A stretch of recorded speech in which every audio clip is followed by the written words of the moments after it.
My guy GP is tapped in with me. Couple guys missing. They might tap in later. You know, it is a little early, but we got to get to it. It was a great college football day for us as dog fans yesterday, at least. You know what I'm saying? Of course, we won our SEC championship, but we got to tap into everything else while we're waiting on those college football playoff rankings to drop. Let's tap in first to those G5 conference championships and, of course, the ACC championship, which started before the Big Ten championship, but somehow went late into the night. Of course, we had Duke. They beat Virginia. Get straight to it. Does Duke even deserve to be in here? Well, no, but it was just I think them winning was very interesting. You won an OT.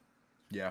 What they did, picked off I can't remember what Virginia's quarterback's name is. Picked him off late to seal the deal. I mean, that's funny just because I think that's gonna cause a little bit more controversy maybe moving forward about like auto bids now, because now JMU and Tulane, 2G5 schools, are both in the college football playoff, probably at 11 and 12, as opposed to an ACC school conference champion getting in, just due to the fact that I mean, there's a lot to discuss here. I feel like Duke probably shouldn't have been in their conference championship, losing 5 games, but that's what happens when you have very large conferences and everybody doesn't play everybody and schedules aren't balanced. I don't even think it's about having a large conference.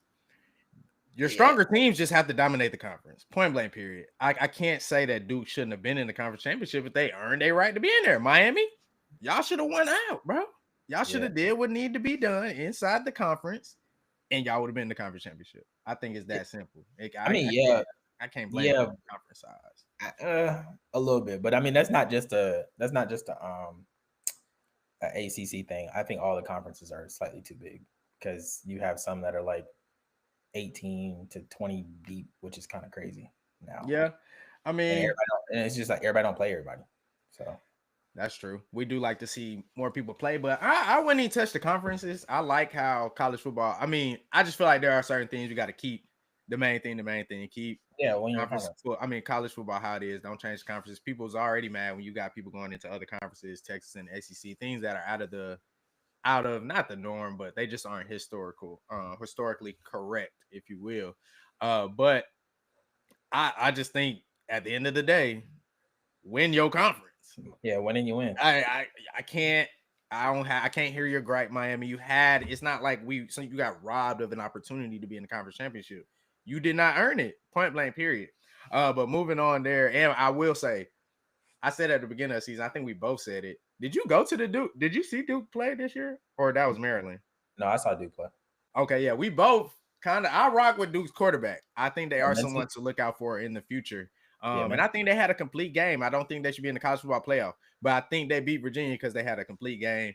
They did a great job in overtime to seal it or to get the points on the board, touchdown, not a field goal. And then they sealed it with a pick. Good defensive play. I think it can also be considered a bad forced play by the quarterback. They went with a trick play, first down, straight out of overtime, and he threw a pick.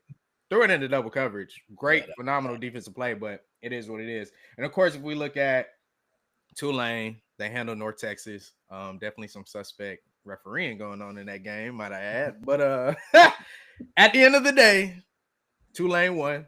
They are probably going to be the 11th seed because there's absolutely no way Duke is going to get in here. And there's no way Virginia can get in here now because it is the top 5 conference champions. And then, of course, James Madison, shout out to them.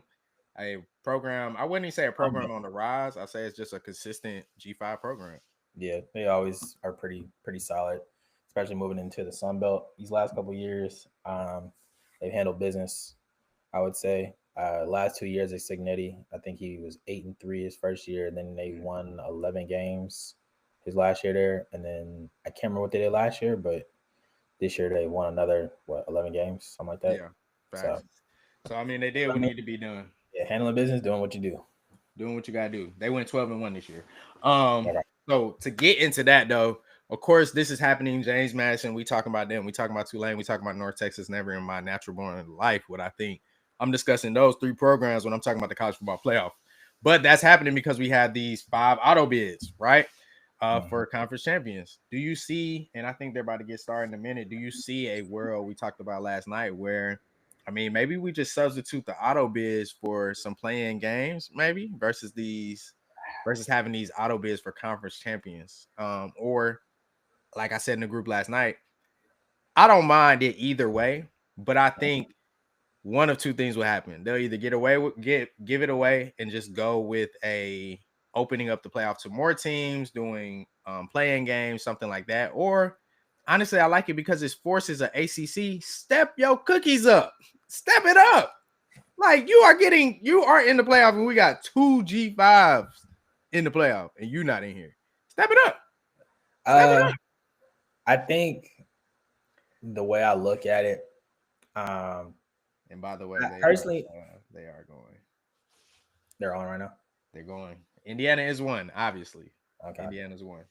I think that they should. Oh, they put Ohio State too. Definitely, I think that's okay. Okay. So I'm gonna be honest. I think this might mean Bama's in, and I think they're trying to not put Bama in the same spot as Georgia. That would be my only thing. I mean, that could be the only way. I think that's weak though to put. That's if Bama gets in. That's if Bama gets in. We'll see. I think it's weak regardless. Because if you kick Bama, if we kick them out, but we don't move up, like. But I mean, I guess that's you saying we aren't that great of a team. Y'all are losing. Y'all are getting kicked out because y'all lost to a team that we don't view as top 2. Hey, nah, I ain't going. I don't think. I mean, that's your only. I don't think it's that far. I think it's just you lost 3 games, which again, I'm losing my third game on my extra game. I'm gonna let you in on something, though. I actually think us being a 3 seed might just make us smoke some folks. Depending on who we play. I'm assuming it's gonna end up being Ole Miss versus Ole Miss versus Tulane, which will be an interesting game, especially with Ole Miss not having. They got the same play caller. I don't even think it matters about Lane Kiffin. I'm not. That's well. I mean, yeah. Better team. They got the same play caller. But they got a chip on. I don't think they just. I'm laughing. They just fucked over. They just fucked over Indiana, in my opinion. Well, not Indiana. I gotta look at the way the bracket's set up again. Go to Ohio State. No, yeah, I was. They might have just fucked over Ohio State. I don't mean to cuss. Sorry. Not really, because they gonna. I mean, no. But here's my thing, though. Is like Ohio State more than likely between 7 and 10, you get one of more than likely Alabama, Miami, or Notre Dame in that game, and A&M, I think. Right. So right now the top 4 remains the same. You got Indiana at the number 1 spot. Of course, you got Ohio State at 2, Georgia at 3, Texas Tech at 4. I'm not speechless. I'm gonna say what I have to say. I mean, obviously, we saw a couple years ago where Georgia was the number 1 team in the nation, lost the conference championship game to Alabama by 1 score? Or did we lose by? No, it was 1 score. We lost by 1 score. We dropped from number 1 to number 6.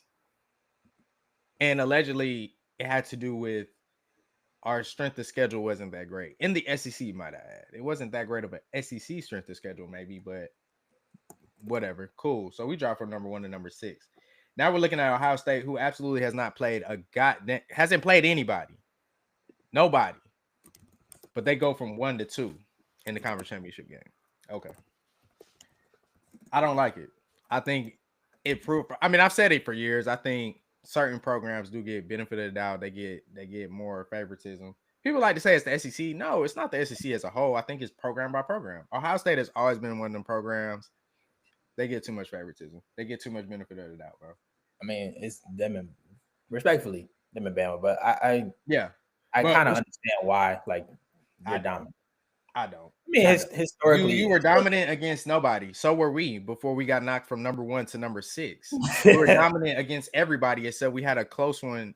Was that the year? No, that wasn't even the year we had a close one against Mizzou. That was the year.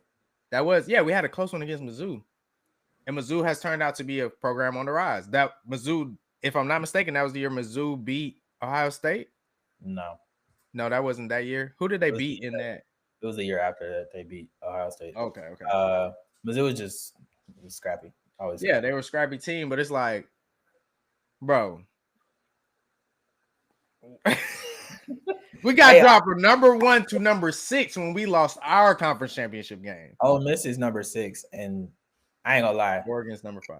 I'm not trying to play it. I'm not necessarily trying to play Ole Miss, to be honest. I mean, yeah, the offense is nice. I think Ole Miss we can handle their defense, but this is another time for us to get healthy. Ole Miss will be interesting. I think not having Lane in that preparation, even though again they still have the offensive coordinators and whatnot. I ain't saying it'll be easy. I ain't saying it'll be difficult, but Ole Miss's offense is tough. So, and that was a close game that we had to play in. I'm not just, blindly saying that they'll probably beat Tulane, who I'm assuming will be at 11. But if I were to say that they'll, beat Tulane, it'll probably be a shootout again with them. But I like our defense the way we're playing now. I feel like they're gonna play a lot better than they were back then, even though the game was at home. Absolutely. But I think Lane Kiffin, I don't think he matters in this game. I think if anything, him not being there makes the team better. They're gonna have a different chip on their shoulder.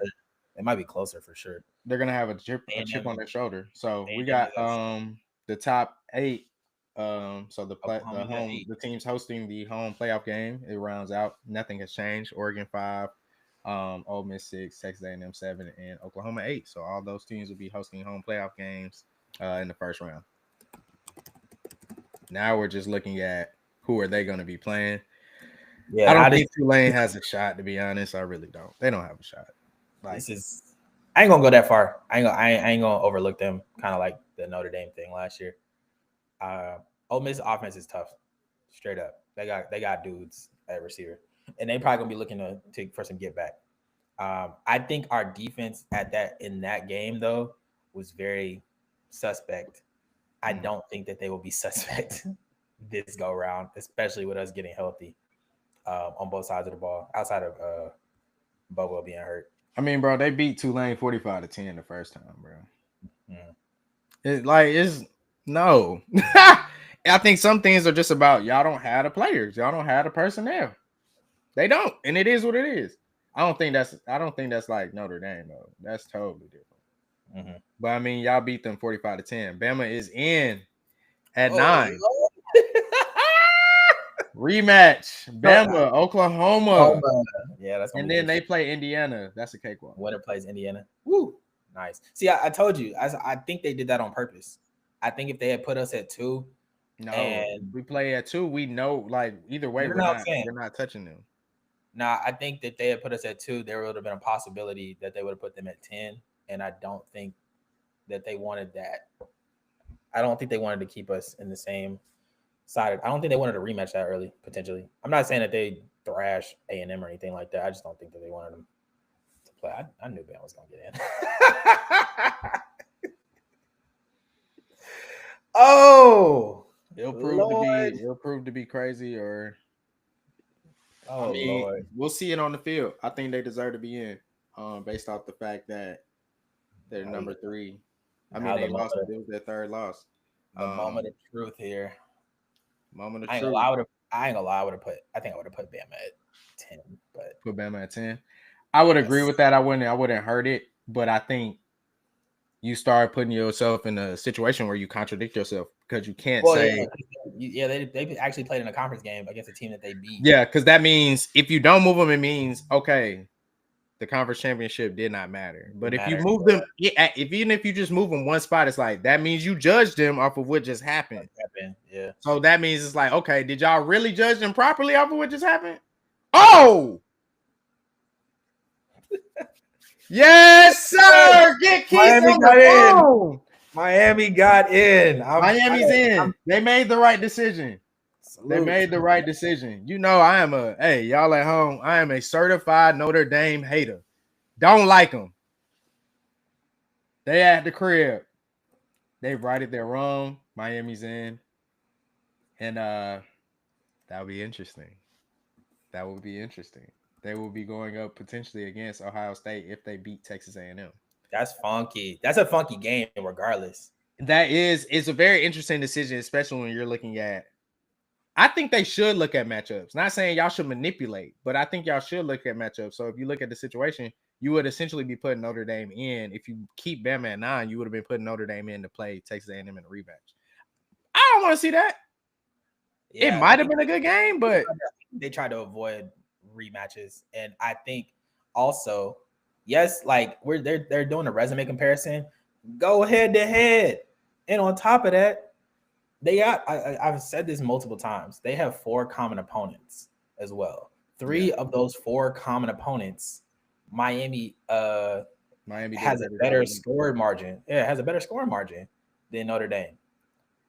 And I mean, I ain't gonna lie, this is clearly one that I think, and I don't really care about Notre Dame not being in the conference necessarily, but this is one where people are gonna be like, join a conference. And I continue to say Notre Dame always seems to have gotten the benefit of playing the ACC while not being in the ACC. And this, to me, was a big, I don't want to say a big middle finger, but Notre Dame will do one of 2 things. They're either going to not schedule difficult teams moving forward, or to just make it real easy, or I don't think they'll ever join a conference. So I'm not even gonna say that, but we'll see. Hey, I think people should force them to get in a conference. I've said it time after time, podcast after podcast. Make them folks get into a conference. Stop playing them. ACC. I think they will keep doing it now. That's the only thing. I feel like if they would have put Notre Dame in, I think we would have been closer to. I don't care whether they get into a conference or not, but I think we would have been closer to a situation where y'all start scheduling better, having better out of conference. Well, God dang it, they're not in the conference. Better scheduling, or ACC would have just stopped messing with y'all. And the SEC definitely not going to play y'all. Big Ten not going to play y'all on a consistent basis. Like, because why are we helping somebody that could potentially hurt us? We helping y'all, but y'all not helping us. Or there's no way for us to predict how y'all can help us. We got Tulane coming in, rolling in at 11. We're definitely obviously going to have JMU roll in at 12. Tulane team looks super excited to get their ass whooped against Ole Miss. Shout out to y'all. But hey, maybe John Summerall got something up his sleeve, but I just don't think he has the guys. I don't think they have the talent to go up against Ole Miss. Like, I just don't see it. Y'all already lost 45-10. Yeah, people are gonna look at this. I just think people are gonna look at this and they're gonna wonder why JMU and why Tulane is in, and it's the auto bids.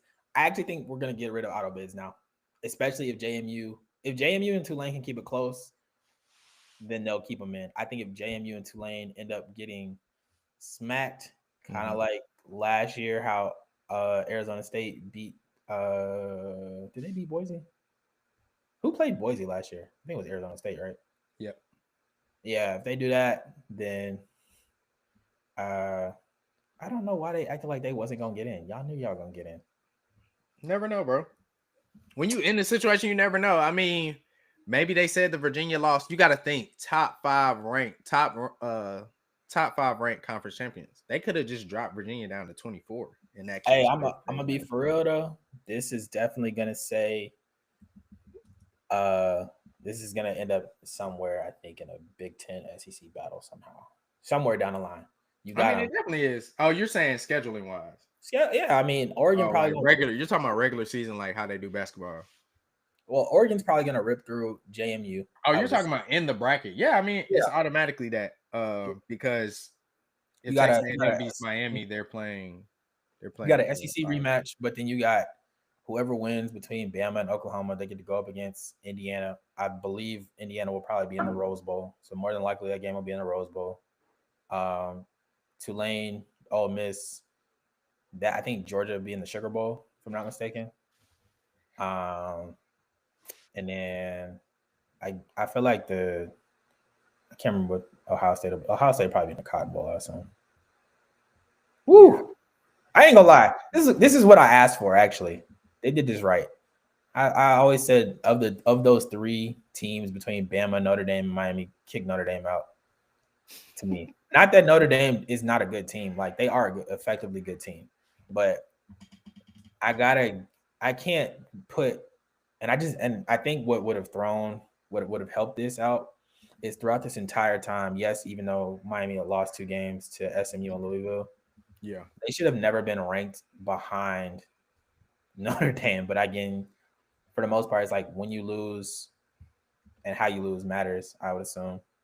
And I ain't gonna lie, if I'm Notre Dame, that's frustrating because you lost to Miami by 3 and you lost to A&M by 1, and that's the reason why you're not in the You playoff. don't play nobody. So so those wins have to matter a whole lot more, a hell of a lot more when Well, I you mean, they did beat USC, so that. man, you don't shut But up talking I about know that. Tyler Harvey the Bama. My boy TB. Shout out to my guy tapping in, man. Friend of the show, my boy Tyler Barker. Shout out to you, brother. Y'all, you must have knew y'all was gonna be in the playoff. Listen, man, this is supremacy. One little small step back yesterday. It's not going to keep us, from the promised land. Okay. All right. Okay. All right. So of course y'all going up against who they got y'all playing? Alabama, y'all playing Oklahoma again. Oklahoma at Oklahoma. Feeling very confident about this matchup, actually. Okay. I don't really see us having 3 kind of unforced turnovers again. Um, I think Oklahoma, we've been struggling on offense as well. Definitely some, keep it real. But I think they've been struggling also. And I think in large part, what I can say has been consistent is our defense is playing extremely well all throughout the season. Yeah. So I don't see that. I I, don't see that changing. I think y'all definitely have improved defensively for sure. I mean, even yesterday, I think we got into a rhythm because of y'all mistakes. I don't think that's why we won the game. I think people was trying to say like, or I'll say it is a part of why we run the game, but people were trying to downplay our, aka Georgia's offensive power just because we had short fields. That was also because our defense did what they needed to do. But I think that helped us get into a rhythm, so it looked a little easier against y'all's defense. But I think y'all's defense is pretty solid. I think trying to beat Kirby Smart 2 times in a row at any time is going to be difficult. So I definitely think y'all's defense has improved for sure. It may not have been on display last night, but y'all's defense has for sure improved. And I think again, it's hard to beat a team 2 times in a row. I agree. I think y'all should be confident going into Oklahoma. Trying to put Alabama and Oklahoma together. Grant, what you see it looking like? Uh, Both teams get an opportunity to get some rest. That's a decent thing, I guess. You got like 20 days, I think, to the game. Yeah. Um, so that'll be ideal, especially for Bama. Bama beat up, super beat up, especially in the running back room. Jan Miller out right now. They got, I think, like Cam Dewberry didn't play yesterday, for real, as much on the O line. They got a couple of dudes on defense that are hurt as well, so that'll be interesting to see Yeah. uh, them come back. I think, and then winner of that game gets to play Indiana, who right now is seen as the #1 team in the country, which will definitely be a tough battle. But I don't know. I feel like that Bama team, even though they ain't won nothing, like won a chip, I don't think anybody on that team they're still battle tested, and I think they got some grit on that team, especially the defense. Defense is nice. The offense is gonna have to figure something out, especially in terms of like running the ball. Oklahoma, same way. They got a nice defense. I think they're a little banged up as well. It'll be interesting to see if Mateer can do some magic twice in a row. Against them guys. I Yeah. don't think he can. I think even if he does, I think that defense is just going to be ready for that. On top of the fact that they've had a game like they had last night to kind of see where they need to improve. Offensively, I ain't going to lie. As much as I hate how much Bobo and of course Ty, let me know how you feel. I don't like all them screens, but the way that y'all can't run the ball, y'all might need to throw some more screens as an extension of the run game because that run, I mean, y'all going to have to be able to run the ball. Yeah, I think it's crazy because in the first half of the season, we were actually situationally running the ball really well. Yeah, We were actually having long, sustained drives, especially I remember in Athens, where we had a couple 8, 9, 10 play, 11 play drives. that's true. Um, Converting third downs. and even a couple other games, we were able to just sustain drives through timely runs. So I think at times we can run the ball. I think from an offensive passing standpoint and schematics, I think we have a similar issue to maybe what Texas has. In our offense, we have long long developing routes. And so with UGA's defense and the pressure that they were throwing at us yesterday, and even Oklahoma as well, a lot of our routes concepts take 7+ yards to develop and by that time, Ty's already in pressure. Mm-hmm. Maybe the defense is doing a blitz or a stunt or something of that sort. So I would like to see Grubb and DeBoer maybe get some shorter developing routes, kind of get some quick throws in and out. So that way the offense can just get in a better rhythm. I think that, I know Bobo does do that for y'all a little bit, which seems to get y'all in rhythm from time to time. So it's like you got to have that mix, right? I know UGA fans have a love-hate relationship with Bobo, but at the same time, he does. And recently, he has put Gunner in some good positions, just getting some short, quick, easy throws. Yeah, that's true. Just as an observer, too, I feel like one thing that may help, I don't know if y'all ever do it, because Ty's relatively athletic to me, Ty Simpson, but I don't know if I feel like y'all could do like a quarterback run here and there. I would say I think that's one thing that, like, if you look at like Jalen Milroe last year, right? Running on us causes us to not be as aggressive, not blitz as much. I know that depending on, other teams, they may have just blitzed him and told him to make the throws.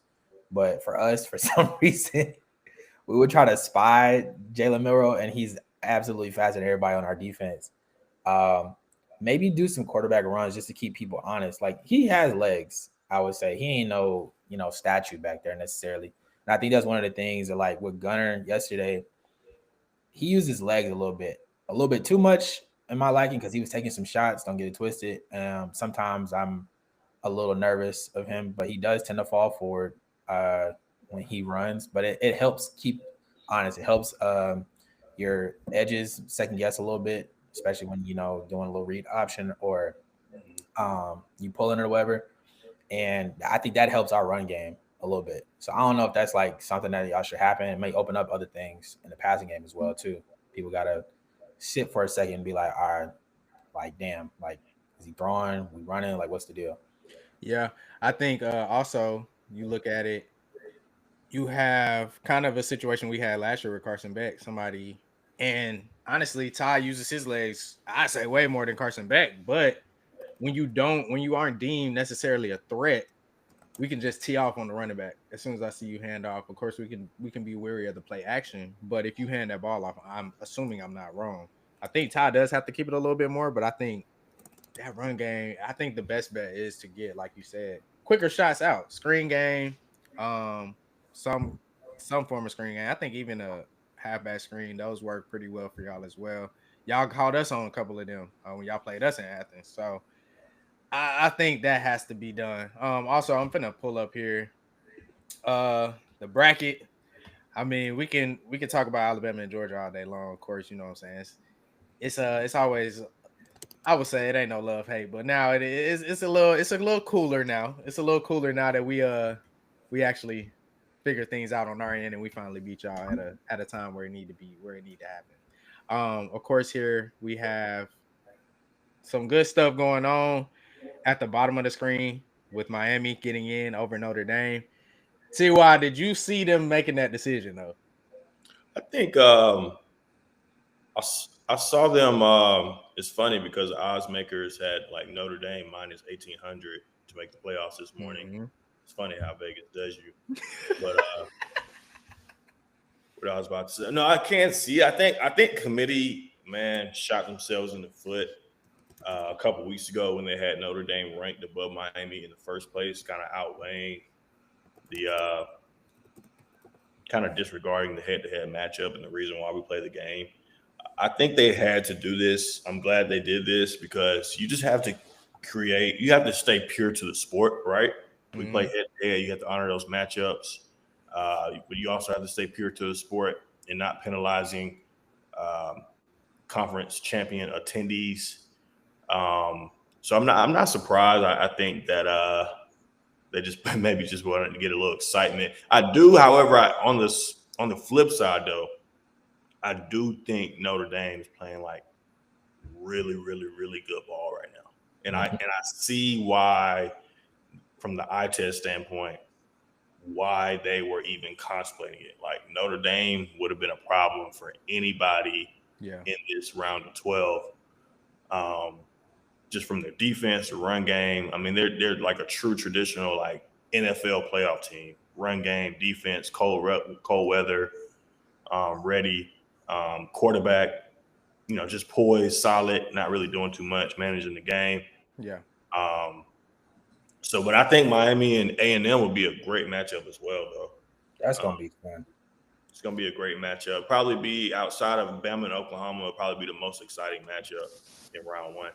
Yeah, that's gonna be interesting to me. I think Miami's D line is really good. Um, if A&M has been able to run the ball for the most part all year, and they passing game has been solid. But if I'm not mistaken, when they played like Texas as an example, they got kind of rattled and couldn't run the ball as effectively. I think Ruben Owens had gotten hurt in that game, and Le'Veon Moss I think has been hurt for a couple weeks now.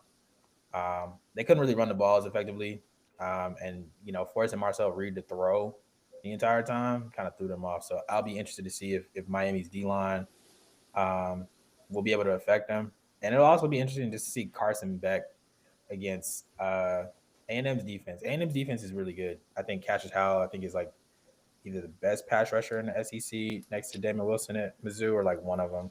Yeah, I think he's top 2 in sacks, right? Yeah, something like that. Yeah, So that'll be interesting to see him try to get after Carson Beck. We'll see if Carson can use his legs a little bit. Malachi Tony, tough freshman. Be interesting to see him get open against like Will Lee in that secondary for A&M. And then of course the crowd factor I think is a big thing as well too. Like that's one thing that like respectfully Miami's in the ACC I don't think they really have to deal with like large crowds. They're about to walk into a situation with 100,000 people screaming on every play in A&M. I'm not saying that people haven't walked into A&M and won because Texas literally did it last year. Yeah. Um, but it'll be loud in there, and that can be effective for sure. And not that Texas is necessarily like cold, but I guarantee it will be colder in Texas than it will be ever in In Miami. Miami. Yeah. I think it definitely will be. I think it'll be interesting to see Miami play a defense. I don't want to say they haven't played formidable defenses, but I almost do want to say that Texas A&M is by far the most, I would say, the most talented defense that they will play this season. I think Notre Dame was tough. But even right now, I don't think Notre Dame's defense is better than Texas A&M. And then you also played Notre Dame at the beginning of the season. And they were kind of winning on defense because the offense could not get it moving. I think with Texas A&M, they are a team that can have those 10, 12 yard, like 10, 12 play drives. They can also get you quick shot, 3 plays, get up out of there and get 6. But I think Texas A&M and then that linebacker they have, Buddy, is a rocket. He only about 5'10", 230, but he does what need to be done. I want to see how Miami handles it. I think they'll be excited to finally show something. Shout out to Cristobal, even though y'all dropped the ball Oh my and God. y'all didn't win the conference. Weren't even in the conference championship. But I want to see that Miami Texas A&M game because I want to see what Carson Beck's gonna do. Will he nut up? He get out there throwing them picks. I'll tell you one thing. I mean, this is a big opportunity for him to prove Redeem himself. something. Yeah, I would say redeem himself, especially you didn't get an opportunity to play in the playoffs last year Yeah. because you got hurt. You're in the playoff, you know, honestly by the skin of your chinny chin chin this year. But It's an you're in a playoff. opportunity. You're playing an SEC team first round. If you get past them, you get to go up against Ohio State. So And they did just drop the bowls. Indiana, as much as I said, I think this bowl. I don't think any bowl that was holds enough crazy. weight to stop any type of scheduling. But Rose Bowl is going to be Indiana playing the winner of Alabama Oklahoma. Alabama Oklahoma. Their game will be the only game on December 19th, 8 o'clock, obviously in Norman, Oklahoma. Ohio State will be playing in the Cotton Bowl, Mm-hmm. which if Texas A&M beats Miami, that Woo! will technically be a Texas A&M home game almost. Yeah. And then, of course, we'll be playing in the Sugar Bowl, obviously, playing Tulane or Ole Miss. And then Texas Tech will be playing in the Orange Bowl, winner of Oregon and James Madison. And neither none of them really will be able to. I'm pretty sure they'll probably potentially fill the stadium out. I think Texas A&M has a lot of fans, but What bowl is it again? Orange Bowl. So you got a Texas team and a state of Washington team playing in the Orange Bowl. But I mean, they had no choice, honestly. So it is what it is. They probably could have put them in the Rose Bowl, but they was definitely not going to put Texas A&M, Oregon. Texas Tech and Oregon in the Rose Bowl. I think I don't know if Indiana's going to win their game. I think it might be too big of a stage. Am I tripping, guys? And of course, my boy BT, member of the Saturday Sanctuary, just tapped in. First of all, I want to say congratulations on your 1 year anniversary, brother. This time last year, me, you, and TY was definitely in Cabo celebrating your wedding. Yes, sir. Yes, sir, man. Yes, 1 year married today, brothers. Yes. Shout out to my wife for giving me a few moments to jump on here on the Saturday Sanctuary with my brothers, man. Facts. Appreciate you, Killer K. Appreciate you letting us have our boy for a little minute. Of course, we're looking here. You missed a couple of things you didn't get to comment on. Of course, you see Miami got in over at Notre Dame. They righted their wrong there. TY, his Crimson Tide, they got in. They stayed in. Like I thought. So how are you feeling looking at the bracket? I feel good. This is exactly what I thought would happen. Only difference for myself, I believe I had Georgia, Ohio State 2-3, had that flipped. But everything else was exactly like I predicted. And it had to be this way based off the precedent that the committee members set last year and this year. Interesting caveat. Every committee member isn't the same from year to year. So therefore, they kind of got to blame the committee members from 2024 that created this precedent of you not being able to lose and fall down in the rankings if you qualified and was able to make it to championship conference weekend. So I definitely like what happens and kind of what we were talking about amongst ourselves offline. Guess what, Notre Dame? You're going to have to join a conference, buddy. You're going to have to. You're going to have to. 100% true. I think, like I was saying last night, TY, let me know how you feel about this. I was saying the committee's going to piss somebody off. I don't think they wanted to piss off conference chairs. I don't think they wanted to piss off SEC and Big Ten as a whole and tell you, all right, the loser of your conference championship game might not make the playoff if they already in there. That, Kalen, and I believe that it's so much larger than we actually truly think. Like, we have to really think about it from a 30,000 to 50,000 perspective, bro. Like, if they were to not put Alabama in, we wouldn't have a college football playoff next year.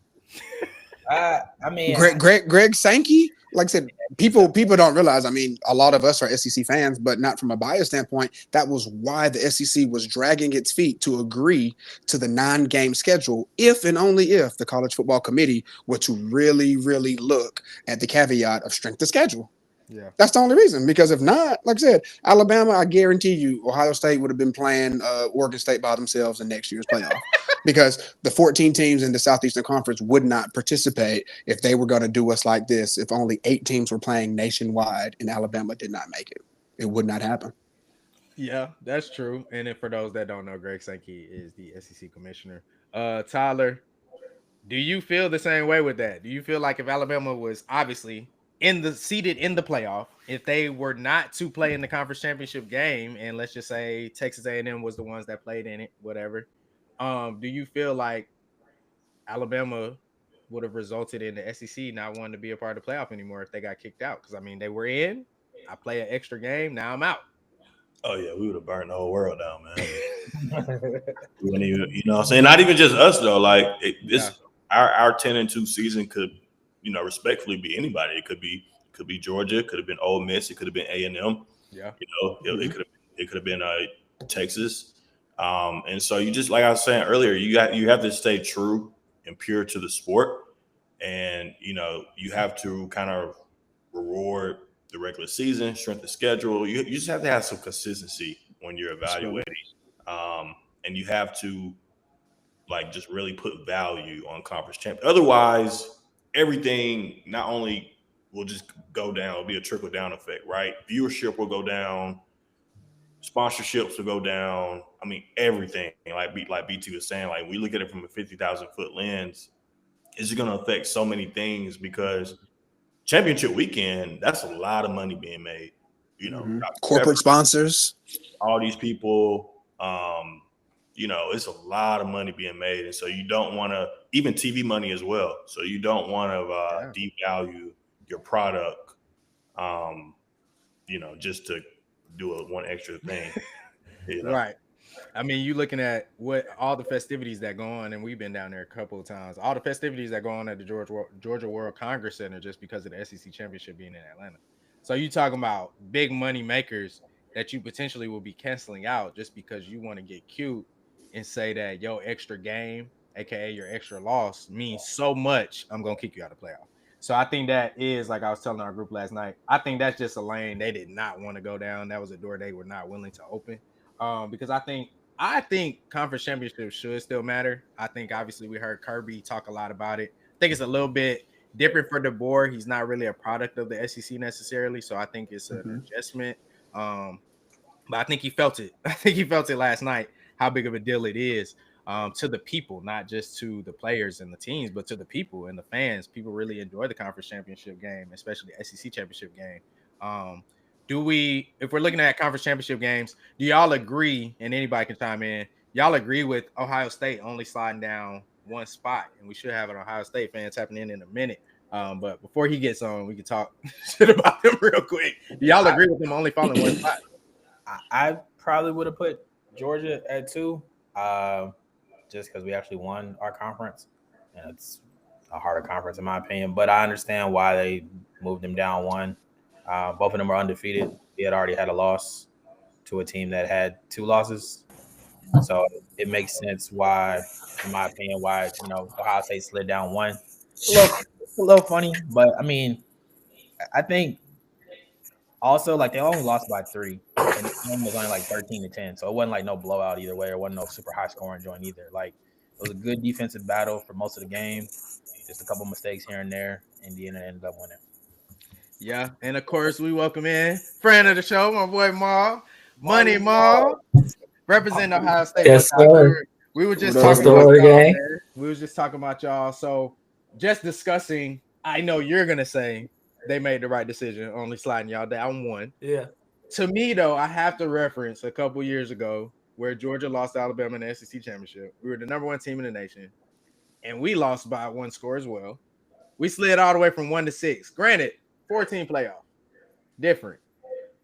Do you feel like we have a gripe? Not Georgia fans, just anyone. Anybody has a gripe that y'all only slid down 1, considering the strength of schedule is up for the debate and all those things. And it could be said the only teams y'all played were Texas and Indiana. And when it came down to Texas, y'all handled business.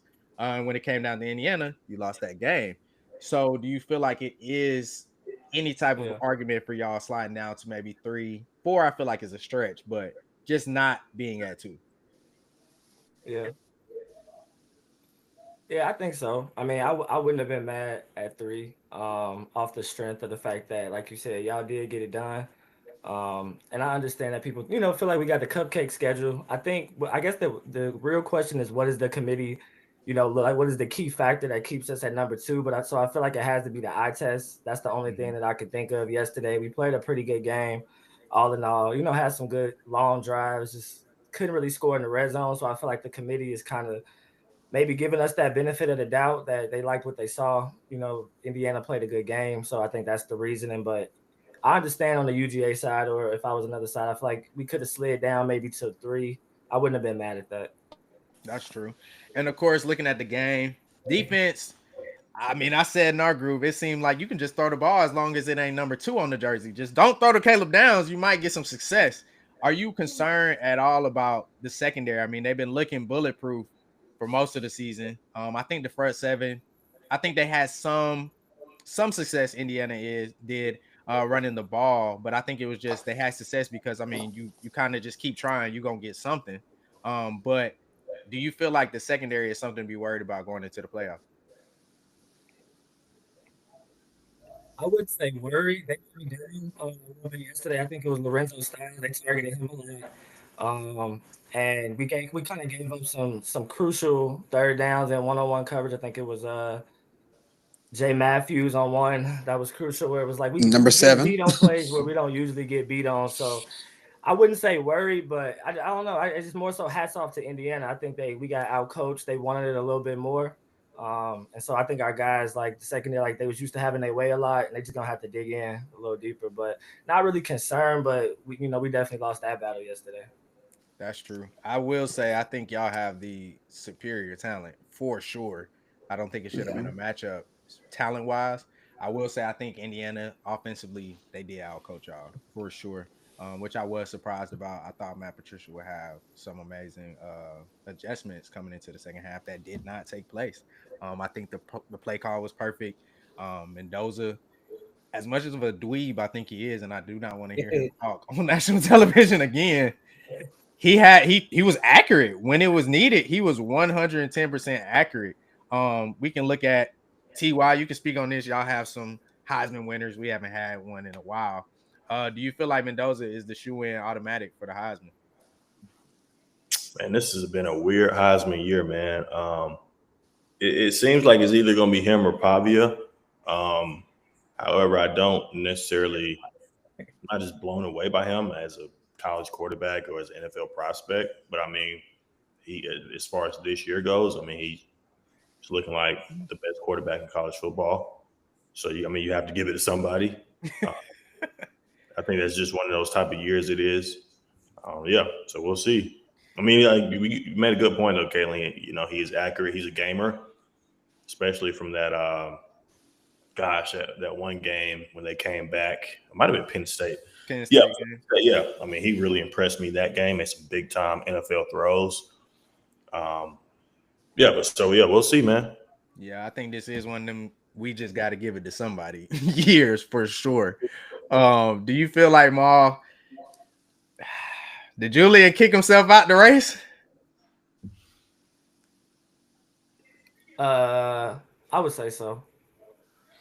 I mean, I think the moment was set for him to do it. If it was, he needed a spectacular game yesterday to. I mean, Ohio State fans, we've been watching him all year. He's been accurate. It's been good, but I feel like the rest of the world wasn't sold yet, and they needed a moment from him. And them early picks is just, I don't know. I think he got to do something about that. Even though I know he can bounce back from it, it's just like as a young quarterback, that's just discouraging. You starting off with past two games, those early picks. So I think he kind of took himself out. I think Mendoza just made enough of the right plays to kind of secure it. Yeah, that's true. GP, of course, we pay a lot of attention in BT as well to high school recruiting. Obviously, saying he's gonna be something. He's gonna be a big deal going forward. But what did you see from him last night that was concerning? Just a little bit of youthfulness. Kind of like Jamal was saying, I feel like the last two games he's popped off early with a pick. Probably just not enough football, to be transparent with you. Like, this is first. Everybody knows this is his first year starting. He got in a little bit last year, I think, in some spot duty. But this is his first year seeing stuff. Some things maybe a little bit, I ain't gonna say difficult necessarily, but it's just like it might be some of his first time, like really seeing him or whatever. So he really just got to clean that up. He does not have the greatest arm. Yeah, I don't think at all, actually. But I've seen and I know this is a bit of a stretch. I have seen like the Drew Brees comparison for him. Drew Brees also didn't really have the strongest arm, but historically accurate. I think that's his game. Picking dudes apart, middle of the field, that's his thing. He don't really need to throw the ball deep so much, even though they got the guys to throw it deep.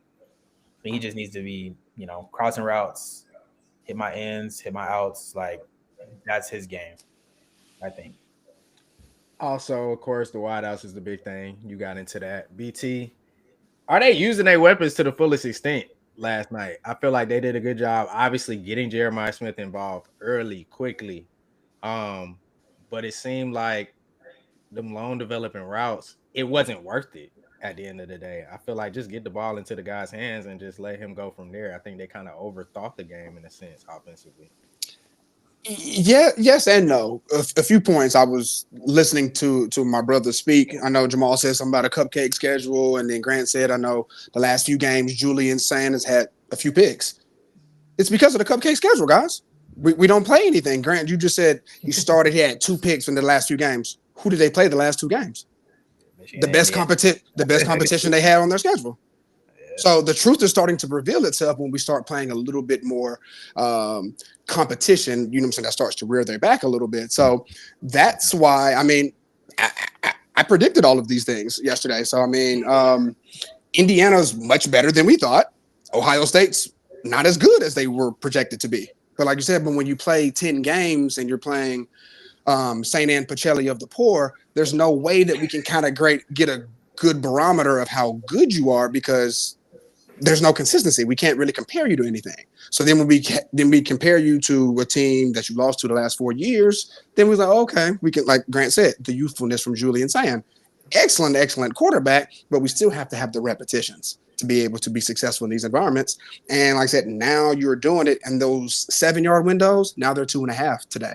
Now they're 3 yards. Now they're 1 yard. So therefore, Devin Sanchez, Jermaine Matthews, y'all are getting toasted a little bit because you didn't have to defend wide receivers or offensive players with this type of skill set maybe only once or twice a season.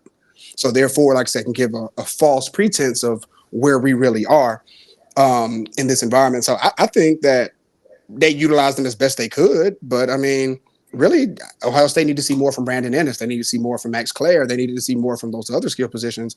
And I mean, Bo did his thing. Bo Jackson, the running back. But I just think, like I said, Ennis needed to help him out a little bit more as well as Max Clare. I think they had some time in the catches. I think it kind of come down to coaching though a little bit too because it wasn't any drops out there necessarily. I think those guys did what they were given the opportunity to do. Ennis had a very, I want to say maybe 2 clutch third down catches, for sure one. And Bo Jackson, I mean, I'm not gonna cap. I'm a little jealous, bro. It's nice. I think there was one run he could have bounced out, and I think he went to the house. He kind of missed that and cut back in, but he's nice. He's tough. Always falling forward. That's the number one thing with running backs: running tough and make sure you fall forward. He does that 110% of the time. Sometimes I don't even know what's number 12's name at running back. I don't even know why he in. Sometimes I just run Bo every. He needs to be in at all times. CJ Donaldson. Yeah, I keep Bo in at all times because the plays I see that get for 12, I'm like, hey, 25 probably would have took that to the house for real. But I think it comes down to coaching a little bit. Are you any type of concern that y'all's offensive coordinator he worried about another job right now? So I do feel like the pick he threw was telegraphed. Yeah. They do that all the time. So it's like you got to mix it up, bro. I think people are watching too much film on y'all and y'all haven't changed up much. Yeah, and I feel like the offensive line they did a good job, like you said with Bojack. He had some good runs yesterday, but I feel like it's just a lot of inconsistency, which is leading to that us not really having nothing in the red zone. Like we don't really have a trustworthy back. Donaldson is not trustworthy in the red zone to just be able to give it to him in them short yardage situations, and it seems like we panicked. Like first Ryan Day, ran the QB sneak, whatever. We didn't get that. And then on the one where we missed the field goal, it was just another 4th and 1. But you hold the ball for 10 minutes, drive 80 yards down the field. Now you want to kick the field goal. So it just seems like a little reluctancy and just like not being sure on those short down situations. And I feel like that's what's the difference between like a good team and like a championship contender. So I feel like that's really what we got to work on. Yeah, that's true. 100% honest there. I appreciate y'all brothers being honest about y'all teams. We can move on. If y'all want to stay on, y'all can tap in with us. We can look at the whole landscape.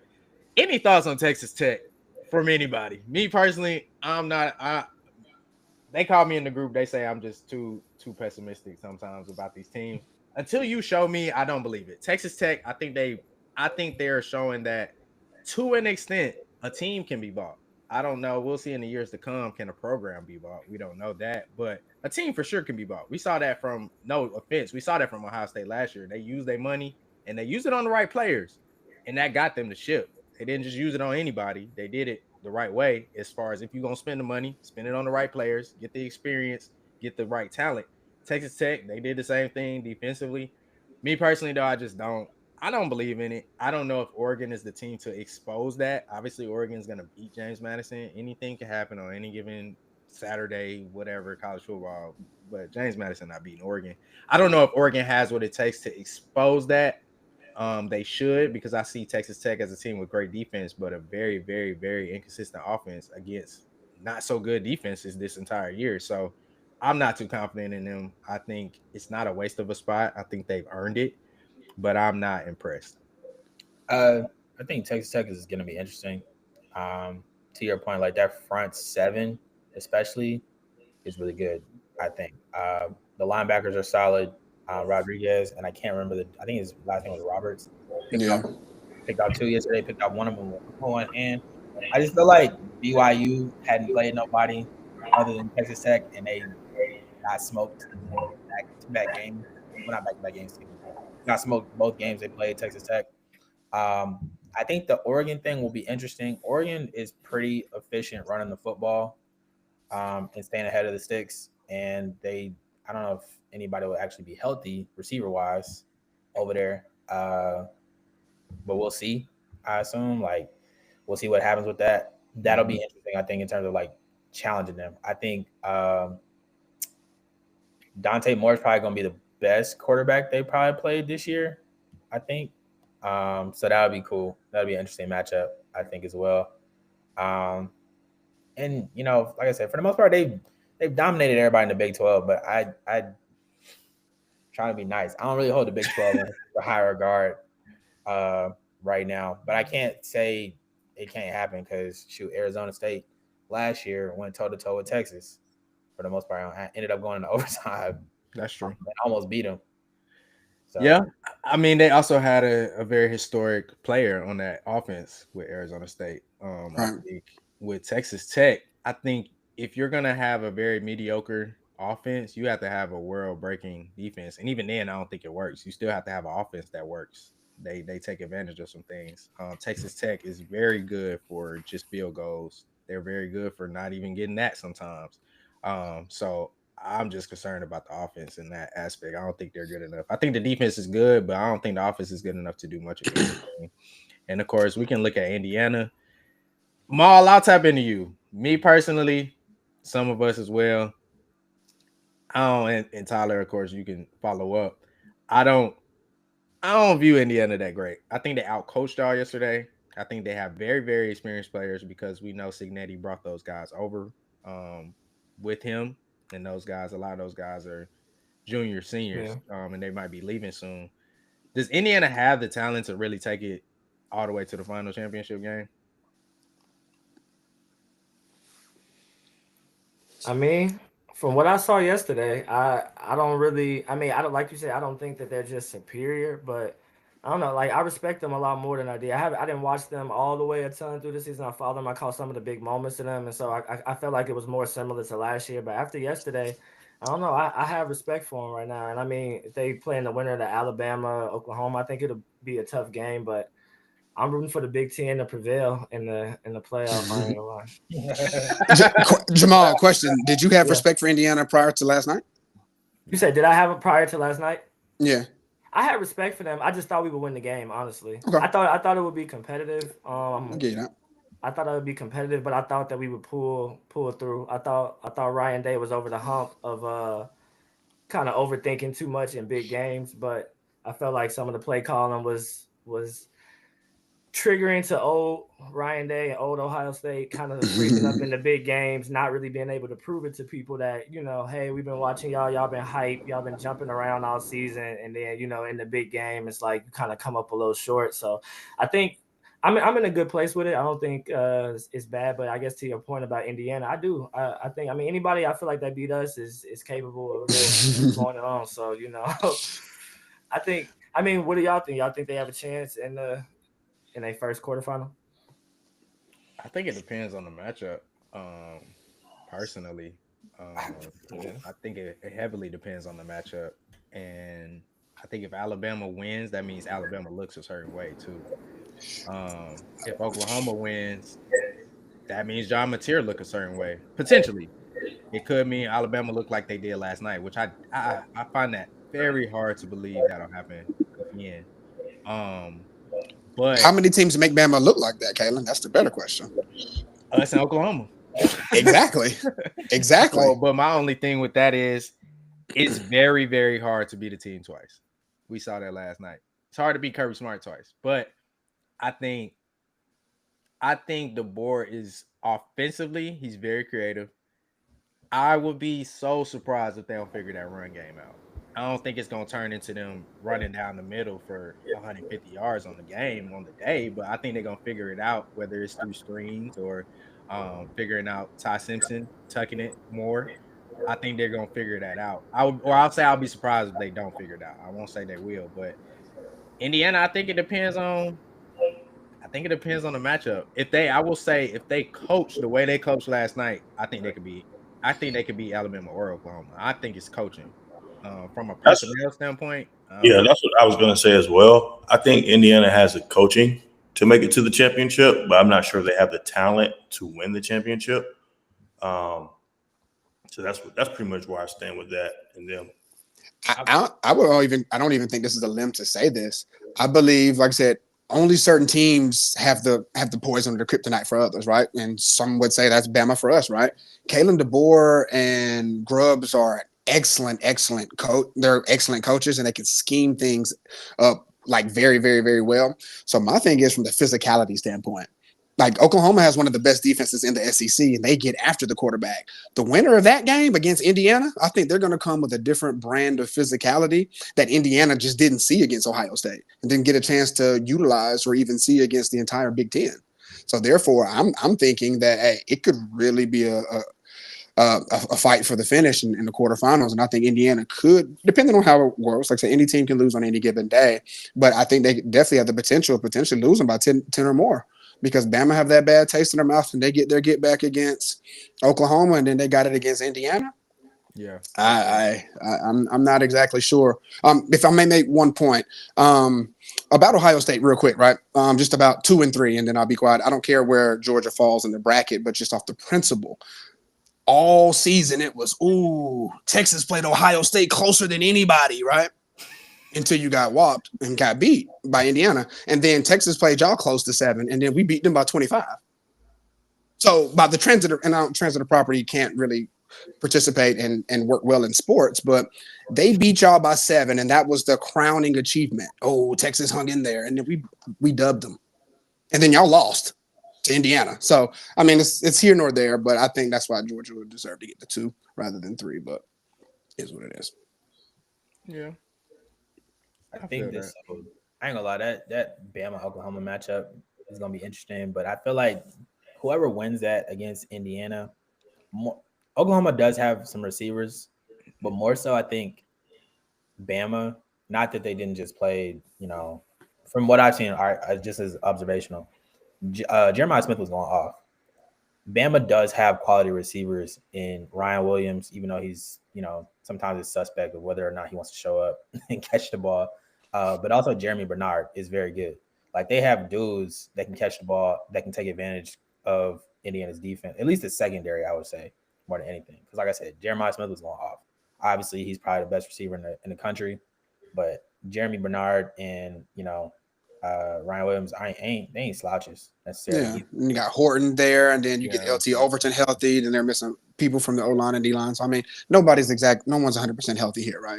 It's week 13, but it's the principle. They got Horton too. So I think if Bama wins, there's an advantage there to take advantage of their secondary in the passing game.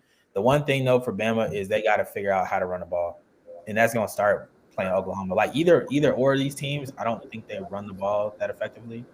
Both of them got to figure out how to run the ball to curb Indiana's pass rush, because Indiana's pass rush did get home yesterday on Ohio State, and they got like 5 sacks, I think, if I'm not mistaken. Which I was a little shocked because I hadn't expected that at all. Yeah, I think you looking at Alabama, Oklahoma, I think I just have a hard time again believing Alabama not gonna look better offensively. They're gonna have to do it at 3 weeks. I mean, and I think if they do that, I think they have the best chance to beat Indiana, because I think that Alabama's defense is really rolling right now. I think Oklahoma's defense is obviously, I would say, the best in the SEC personally, all around the best defense. I think they have one of the best defensive minds as their head coach, obviously. So clearly they're gonna be solid there, but I don't trust their offense. I think John Mateer, all that stuff, I think that might get shut down against Alabama. A factor, Kaylin, if I can, a factor I am paying attention to is Mateer's health. So I think Mateer's health played a big factor in the second half of the season in terms of his performance, with him having about 13 days to kind of get a little bit more healthier, I do think that could maybe open up some things offensively and make them a little bit more dynamic.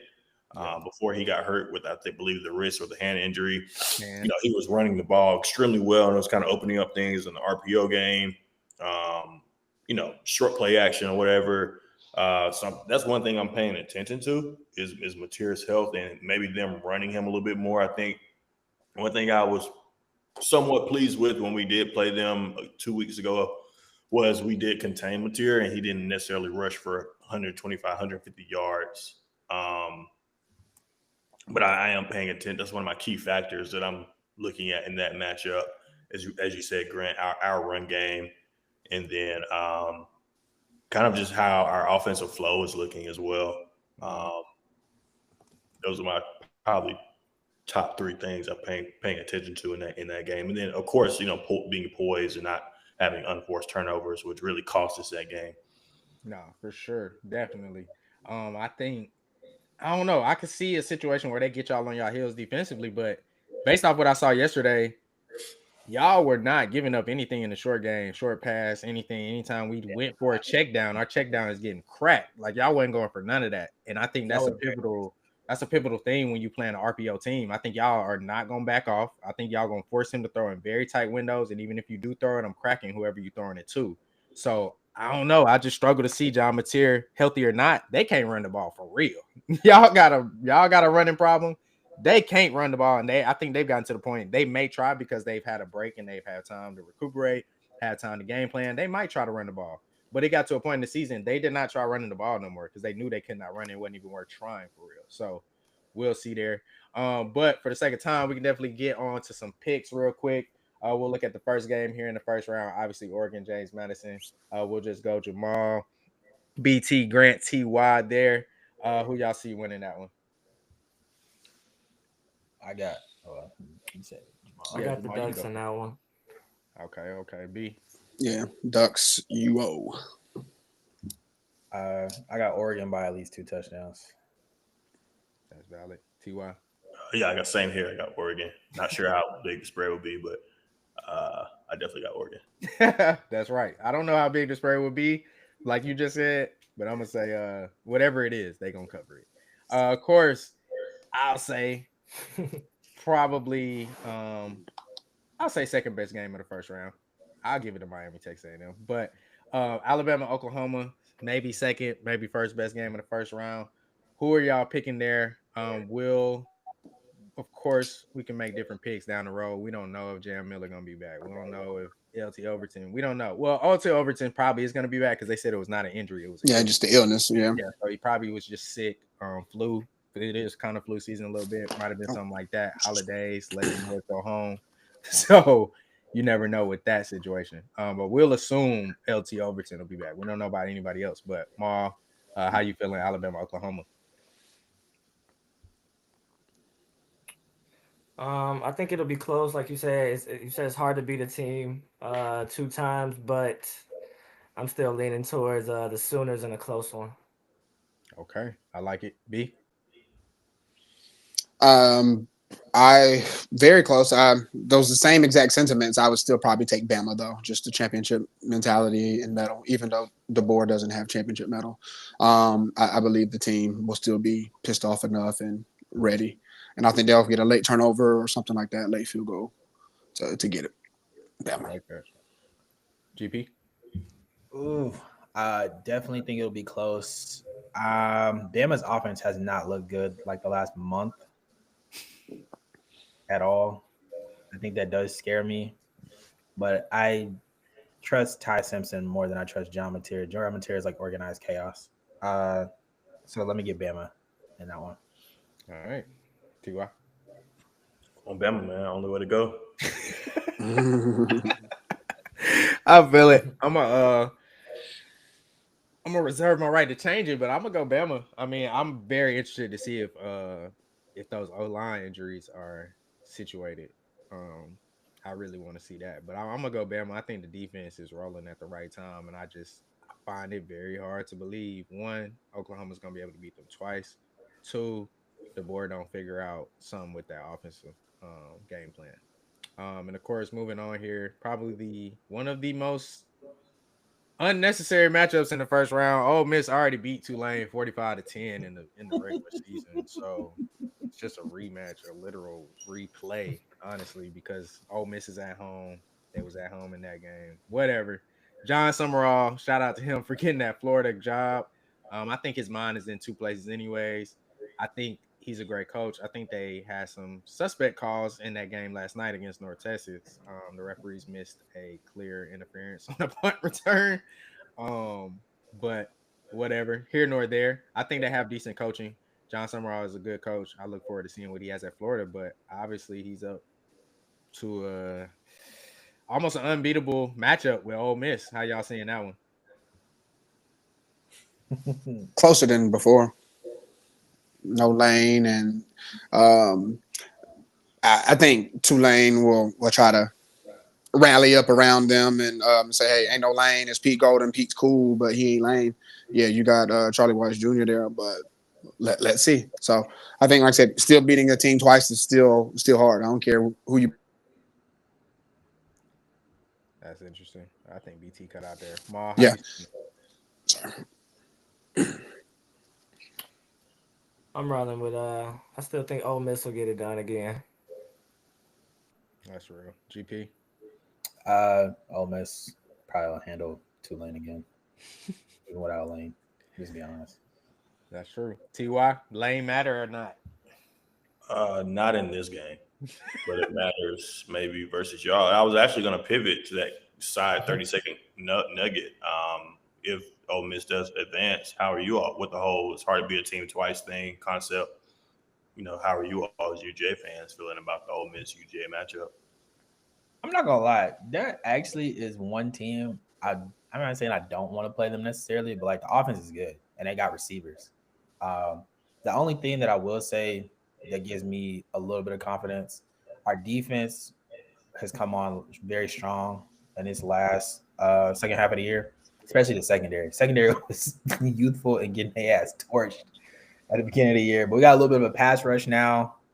Ellis Robinson looks good. DeMello, when he's not acting like a hothead, he's good.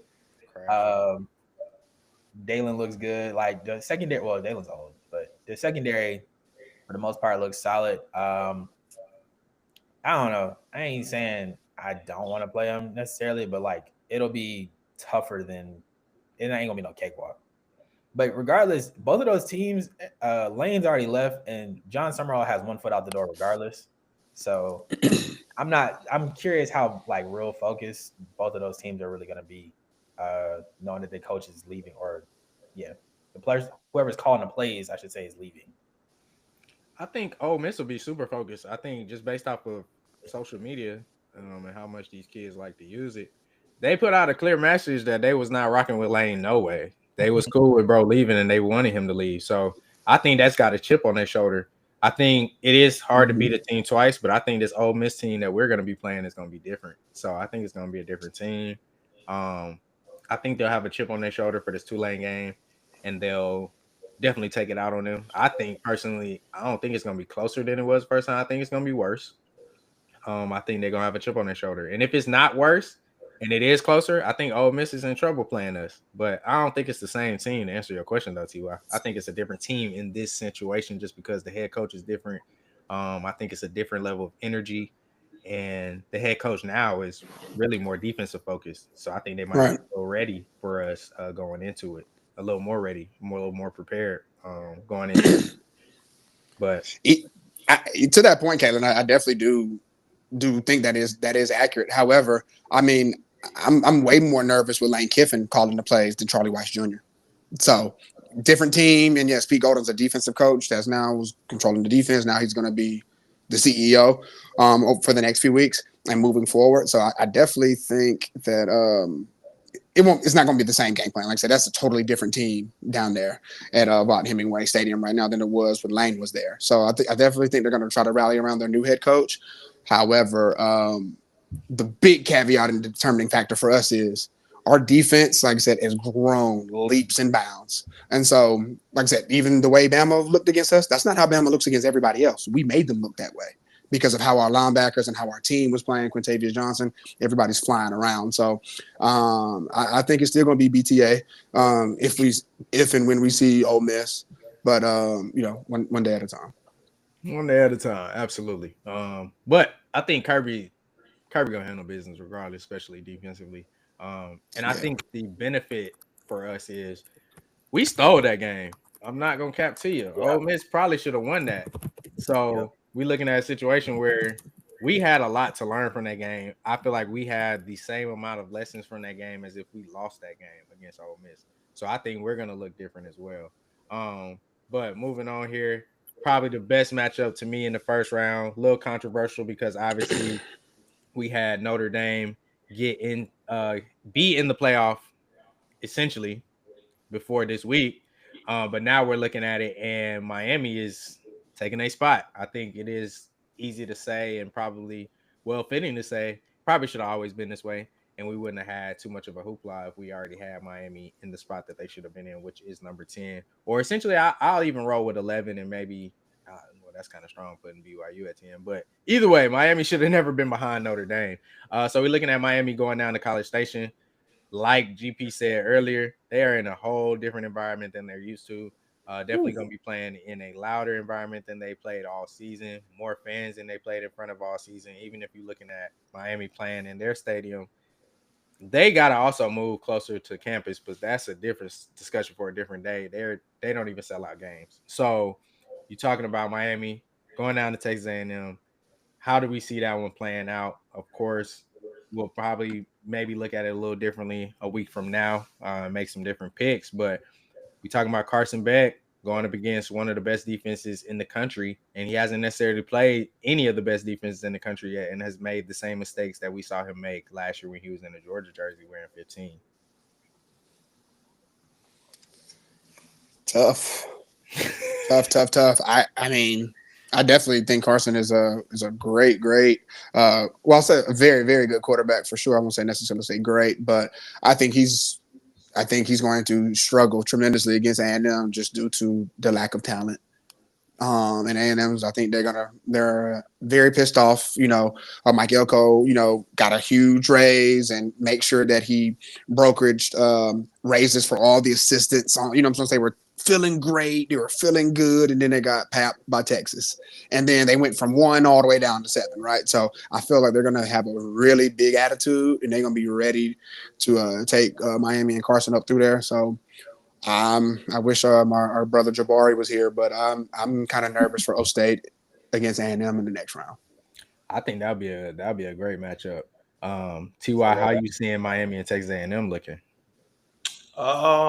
I think I would give A&M the edge with them being at home. However, I do think Miami's defensive line has a potential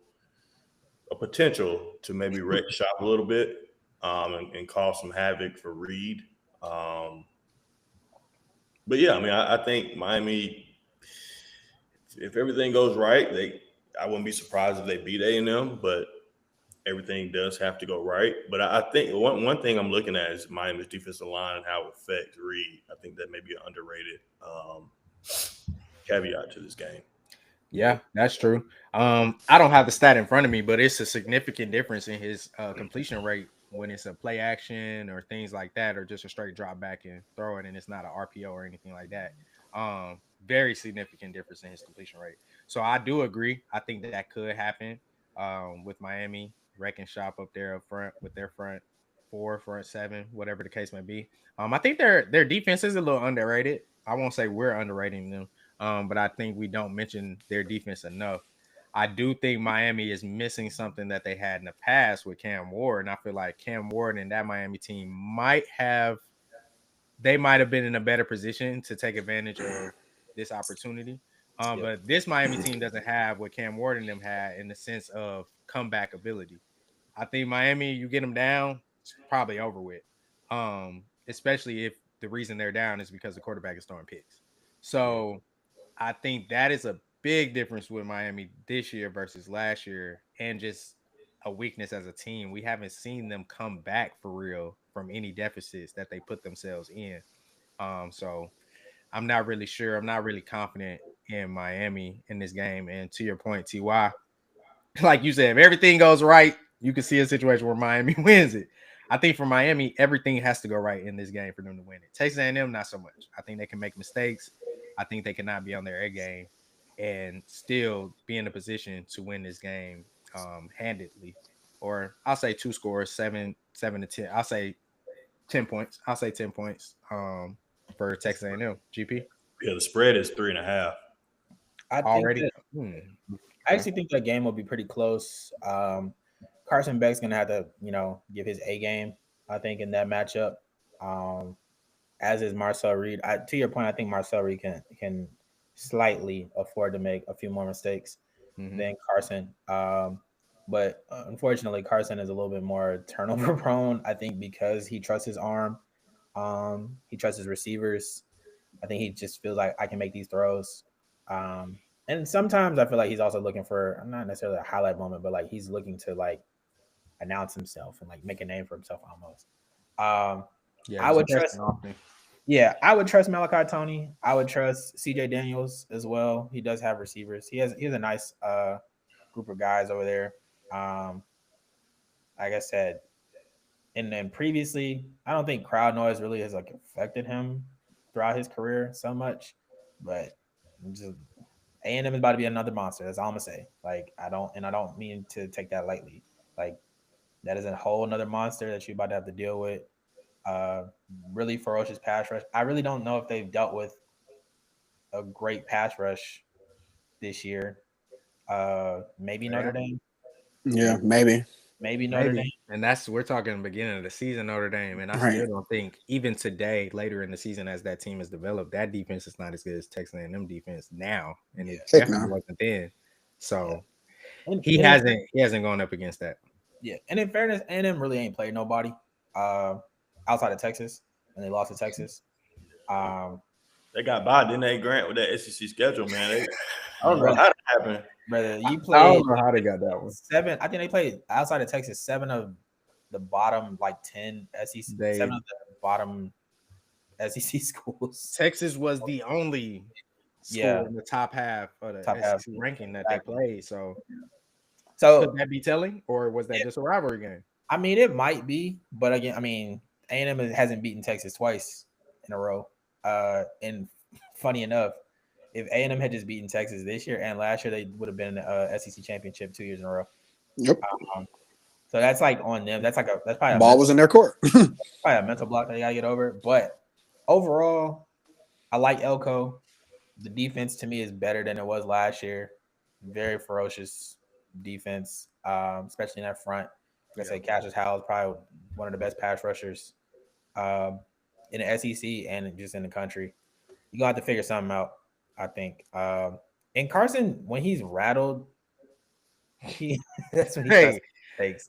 Hey, he remind me of I don't even know who originally said it, but we all say it every now and again. But it's like, hey, don't scare me. I might shoot.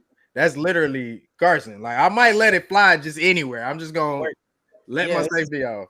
When he's in a rhythm, though, he's smooth. Like that's the thing. When he's in a rhythm, he good money. That's the only thing. Yeah. I'll also add to that.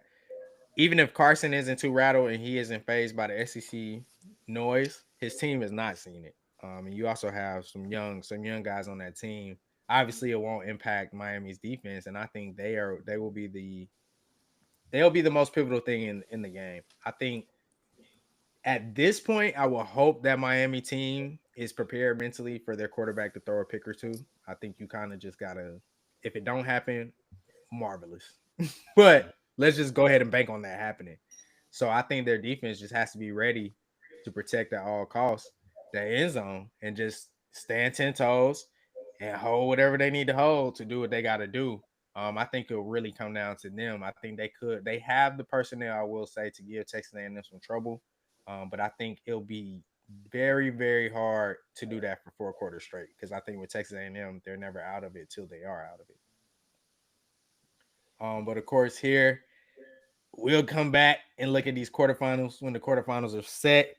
But I look forward to seeing it. Any last things y'all got to say about this college football? Can we get our predictions? prior to, and then we go through. Oh, you want to do? Oh, you want to keep going? Okay. I don't know.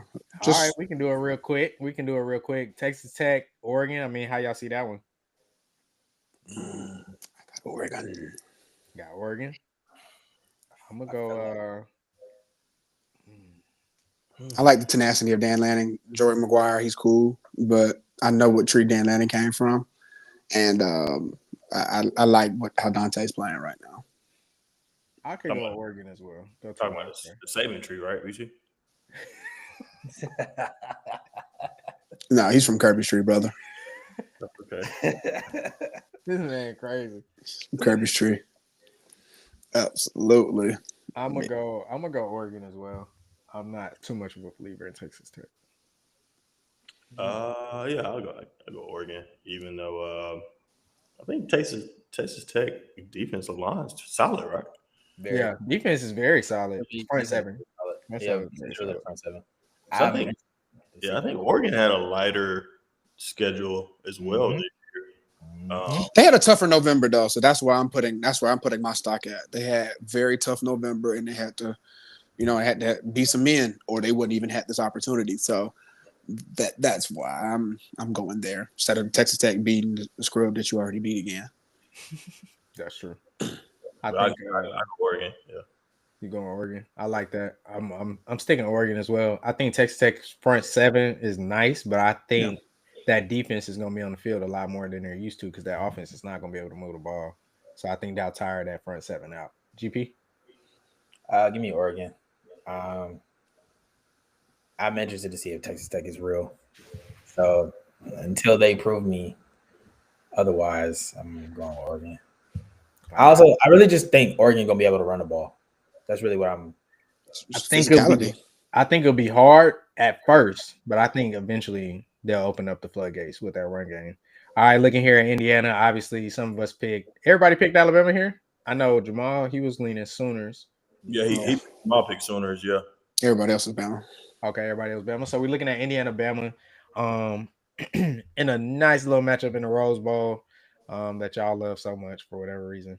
Nice, how do y'all see that one, BT? Who you going there? Alabama.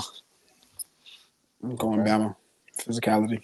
Obviously, TY, you're going Bama, but you got to tell me why.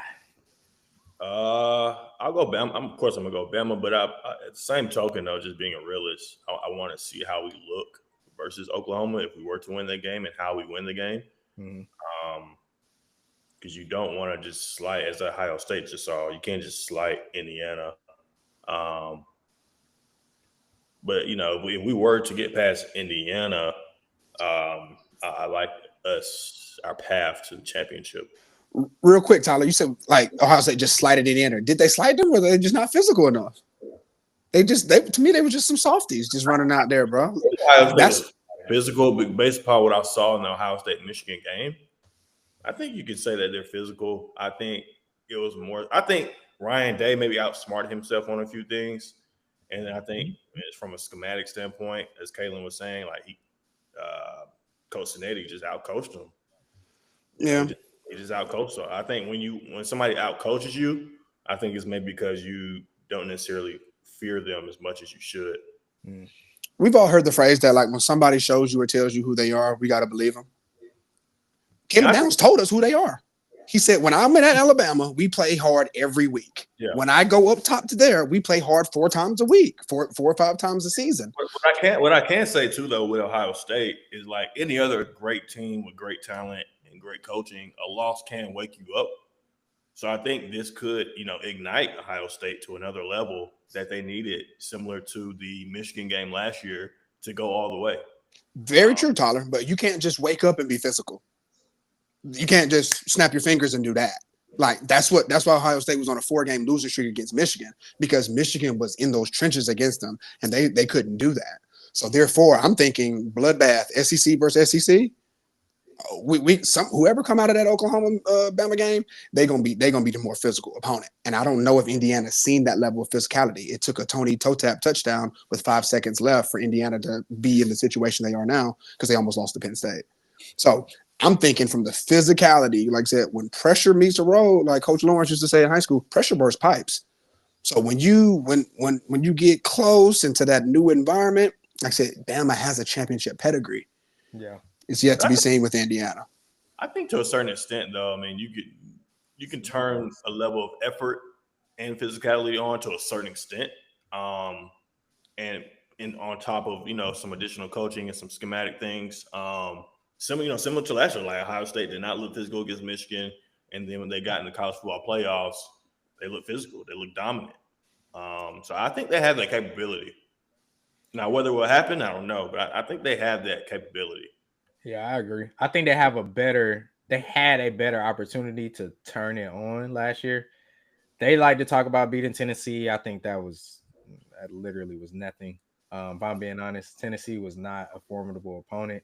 So I think they had an opportunity to get some confidence up. They went up against a little team and they got to flex a little bit and be physical against them. And then they were finally ready once they really had to play somebody in Notre Dame from a physical standpoint. I think this year, though, they're going to have, unless Miami beats Texas A&M, they're going to have to be physical out the gate. I think Ohio State and Indiana are both physical. I think that's where y'all were disagreeing. I think TY just felt like they are physical. They just didn't show it that day against Indiana. I think they slighted them, like TY said. I think they just didn't feel like they had to bring 100%. To me, it didn't look like they was bringing 100% all around the board. I think the offense let the defense down because I think the defense was playing pretty solid out the gate.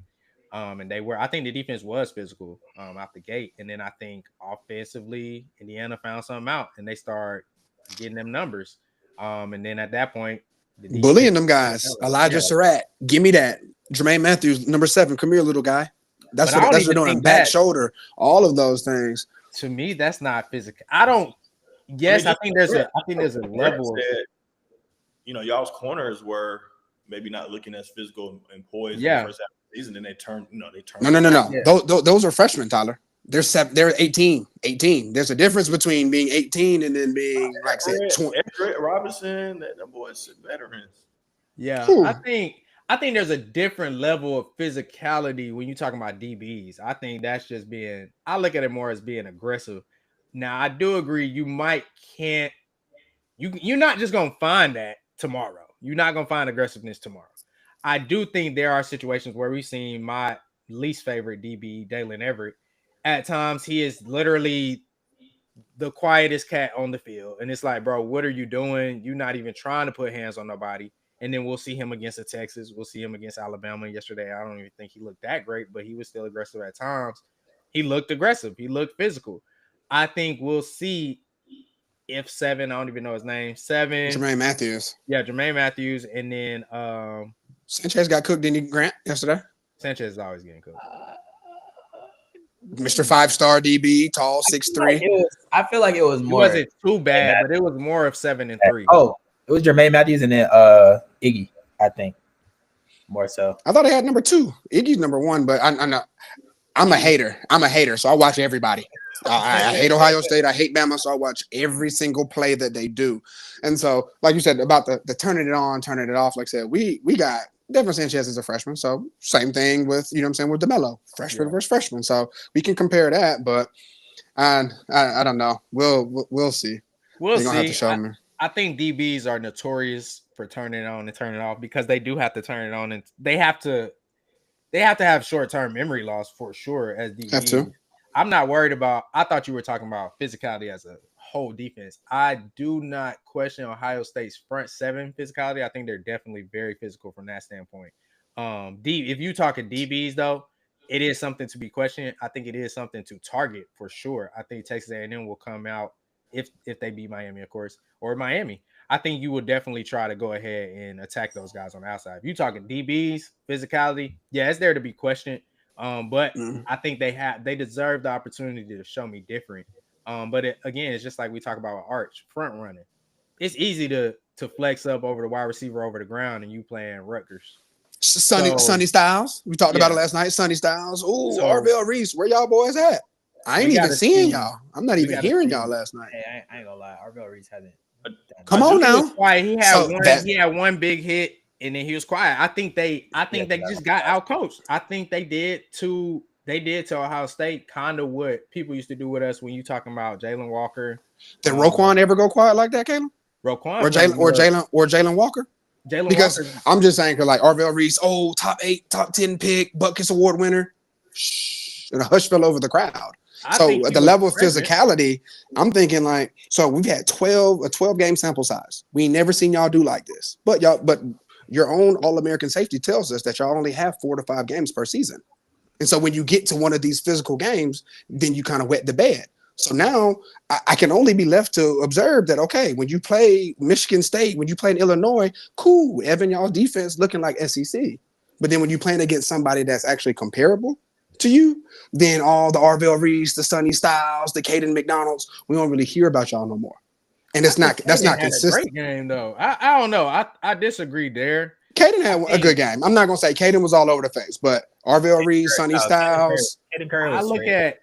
I look at more so Arvell Reese from the standpoint of I don't view him as, based off what I seen last night, I don't think they don't play the same type of defense we play where Roquan, you're in the middle of the field, so you have the opportunity. You can't run away from me. I think the way they was positioning Arvell Reese, I think stylistically, I think they purposefully either if they put a play near him, they did it in a pass standpoint where you're forcing him to make a play and forcing him to not be first instinct, go hit somebody.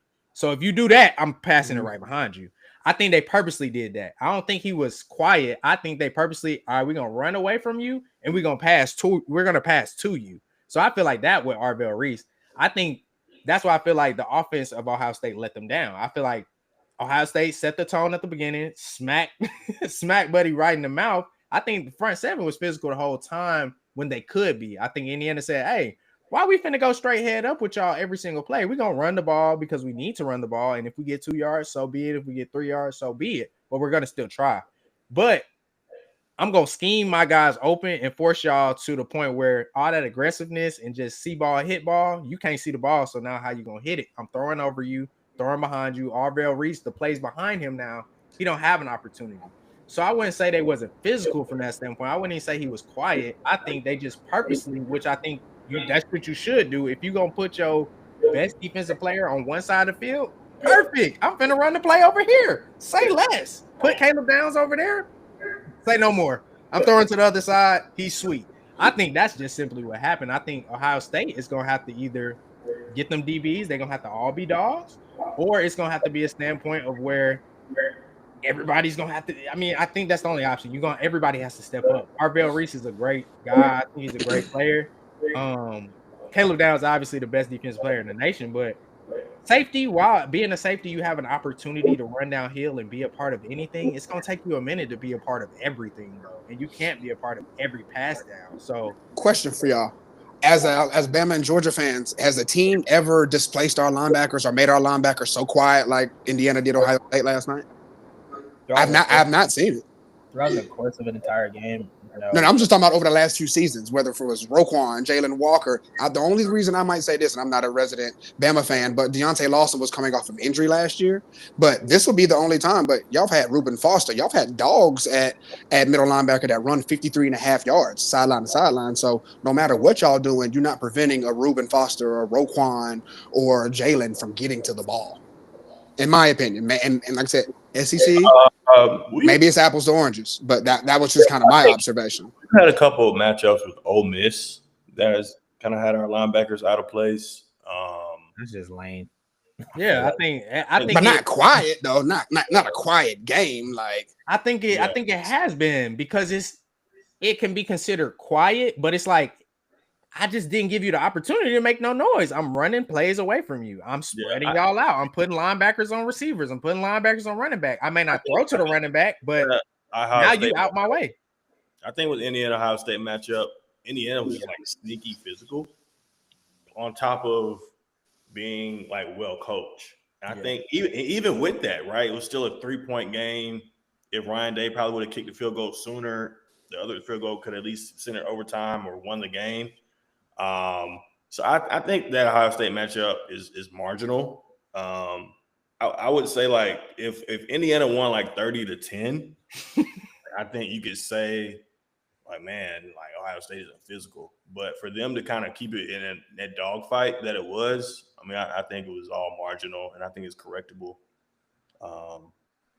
So that's why, like, going back to the premise of like Bama versus Indiana, I do think Indiana like is a sneaky physical team. We cannot take them for granted.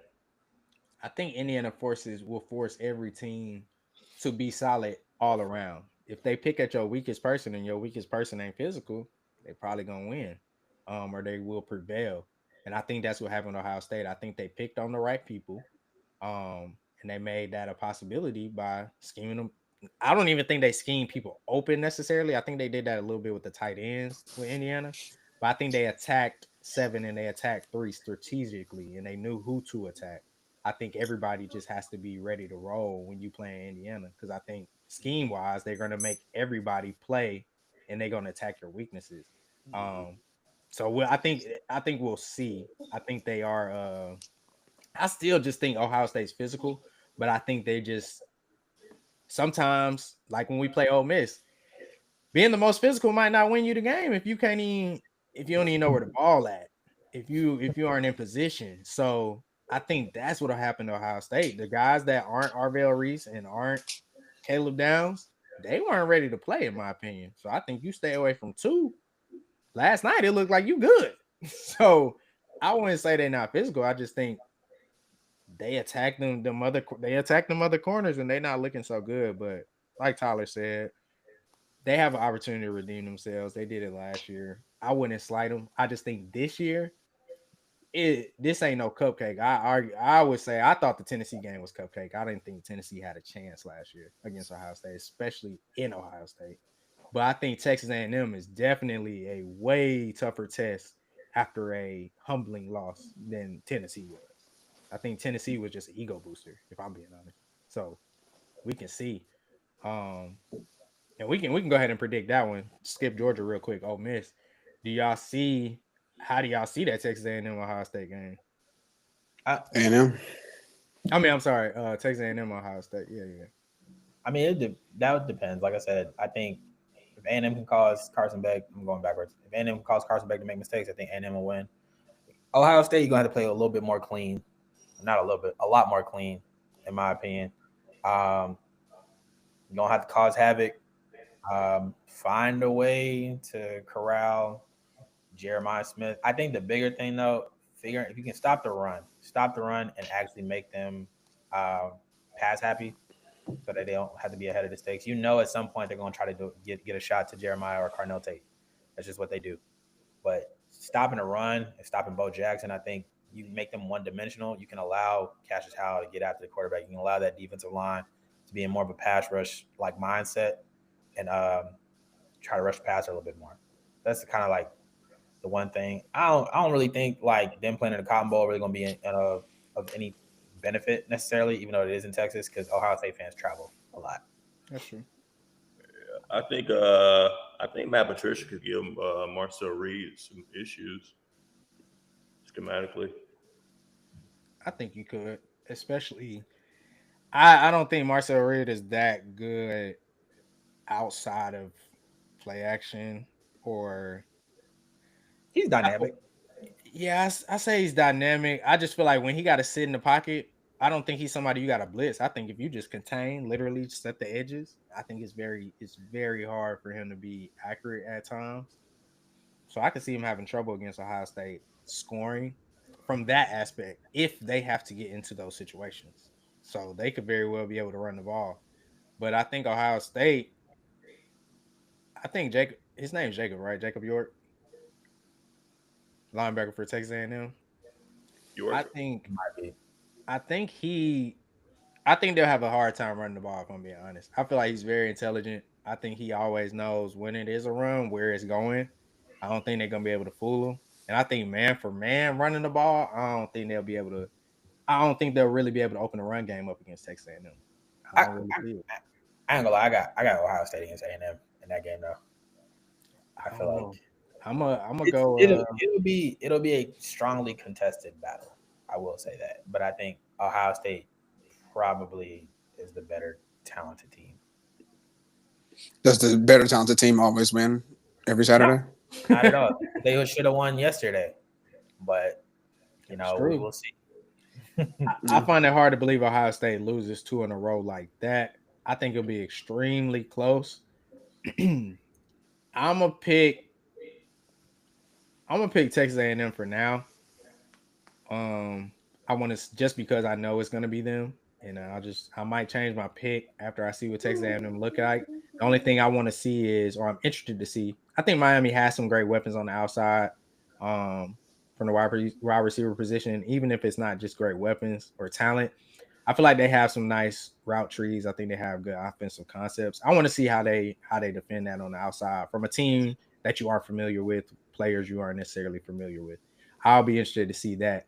But I think, and I want to see how they rush the quarterback too, because I think Carson Beck's level of franticness is very similar to Saints in a sense. I don't think Saints is as poised as they tried to make him out to be all season. He looked very freshman-y, and that's okay. He's a freshman, red shirt freshman. But he didn't look as poised as they tried to make him out to be. So I will look to see how successful. I don't view Miami's offensive line any better or any worse than Ohio State's.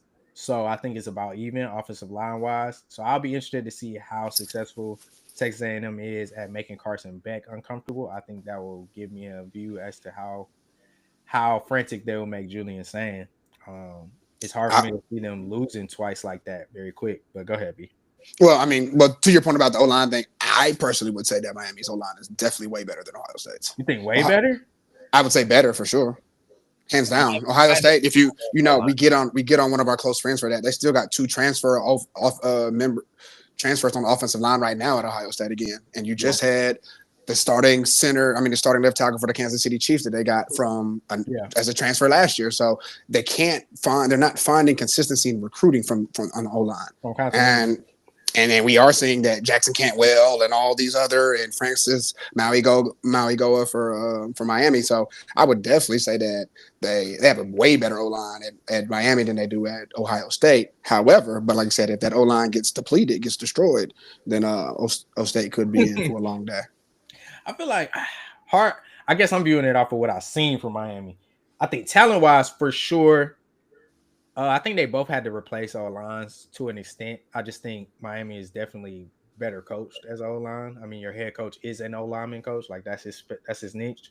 And his homeboy which is the other short guy that's only like 5'3". He's also an excellent O-line coach. Yeah, so I think they're better coached. I think they probably have better talent than Ohio State O-line. I just feel like from what I've seen, the way their O-line has been gettable against lesser talent worries me. I feel like Ohio State, their O-line has been a little gettable against lesser talent as well. That's why I feel like it's kind of even matched from whatever Texas A&M sees against Miami in that game. I think it'll be similar to what they'll see talent-wise and performance-wise against Ohio State's O-line. And we'll see how that looks. I don't know. T.Y., what's your pick on that one? On Ohio State versus A&M? Yeah. Yeah, I'll pick Ohio State. Straight up. All right. And we'll see how all that looks. I'm interested just to see what Texas A&M look like. I think that's a big one. And then, of course, last but not least, quarterfinals, Ole Miss, Georgia. I'm going for the G, obviously. And I just think plain as day, it's going to be a different game. I think we will have learned a lot playing them from the game we did play them in this season. And I think we'll be just as prepared as if we lost to them during the season. Because I feel like they stole that game from us. I mean, we stole that game from them. They had that game. I think we played a losing effort overall to the point where it was a lot to learn from that game. See that? I got well, continue. You good? Well, I mean, I got Georgia, Bama, Natty, Oregon, Bama, Georgia, A&M. Those are my last few. I'm fast. Georgia, A&M. Yeah, Georgia versus A&M in Georgia, last minute win. And I just think. Well, it can't be A&M, fool. A&M, we played them in the semifinals if that happens. I think that's what he was saying. Oh, you're Yeah, talking semifinals. He I was thought you saying said semifinals. national. I think he had Georgia A&M, Bama, Oregon. Or was I tripping? Bama, Oregon, and Georgia, Oh, Bama. okay, my bad. I missed Georgia that. winning. Mm-hmm. Okay, I got that. I Just think that. I think I like the same thing there. I don't. I mean, it's very easy to say it until we see these teams play and see how we look. Um, so I mean, of course, for me, I feel like we're rolling at the right time, and I feel Absolutely. like we'll go to the national championship. I think we could beat anybody at any time, especially me personally. I feel like whoever wins the bottom half of the bracket is the one that's going to win the championship, anyways. I just don't I agree. think I don't think any of those teams up top really have a chance outside of Bama. But even with that, I feel like Bama, I mean, they got to win 3 games just to get there. And I think that's going to be a little tough considering the injuries they're already facing. And if they do figure out the run game, which is clearly the biggest thing, the offense is the biggest issue. They've looked bad for a month straight, like Granny said. But I find it hard to believe they won't figure out the offense. I feel like they have to figure out the run game if they're gonna make it to the quarterfinals. But I think at that point, I don't know if they won't figure it out to the point where the running game is a strength. So I just think that would be their biggest downfall. I don't think they can run the ball well enough to win a championship. But I do think they can be coached well enough to make it to the semifinals at least.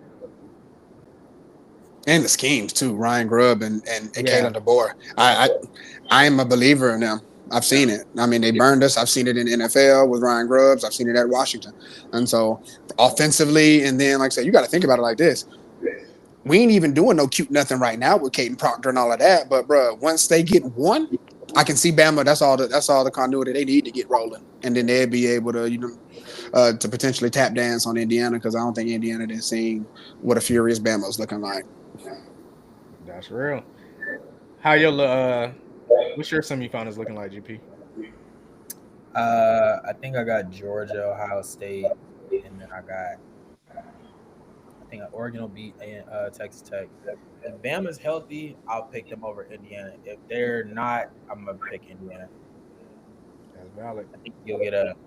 I still think somehow, some way, we're gonna end up with a SEC Big Ten national championship. That could happen. I think if Bama's healthy, I think it'll be Georgia Bama. If they healthy. Streets would hate that. I tell you that. They would hate that. Ty, what you looking at semifinals? Definitely bottom half of the bracket. Definitely Ohio State, Georgia. Top half. I'm looking at Bama, Oregon, but unbiasedly speaking, maybe Indiana, Oregon. Actually got Ohio State beating Georgia, and then Indiana maybe beating Oregon. I think we might have a Big Ten rematch for the championship. That's valid. Possible too. I'd be mad at it, but I mean, an unbiased fan, I don't think they'd be too mad at it. I just personally don't see. I could see Indiana or Alabama making it all the way.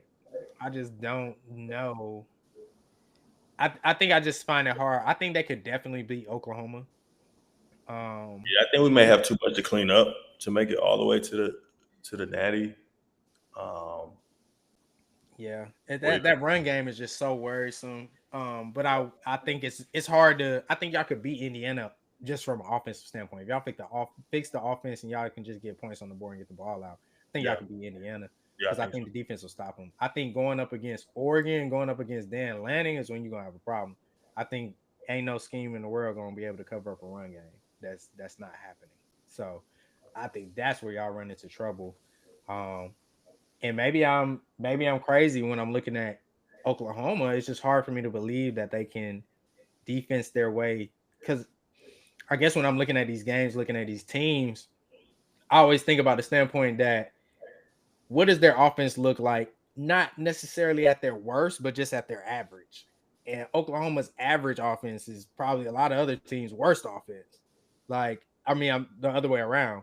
It's just that's not really acceptable.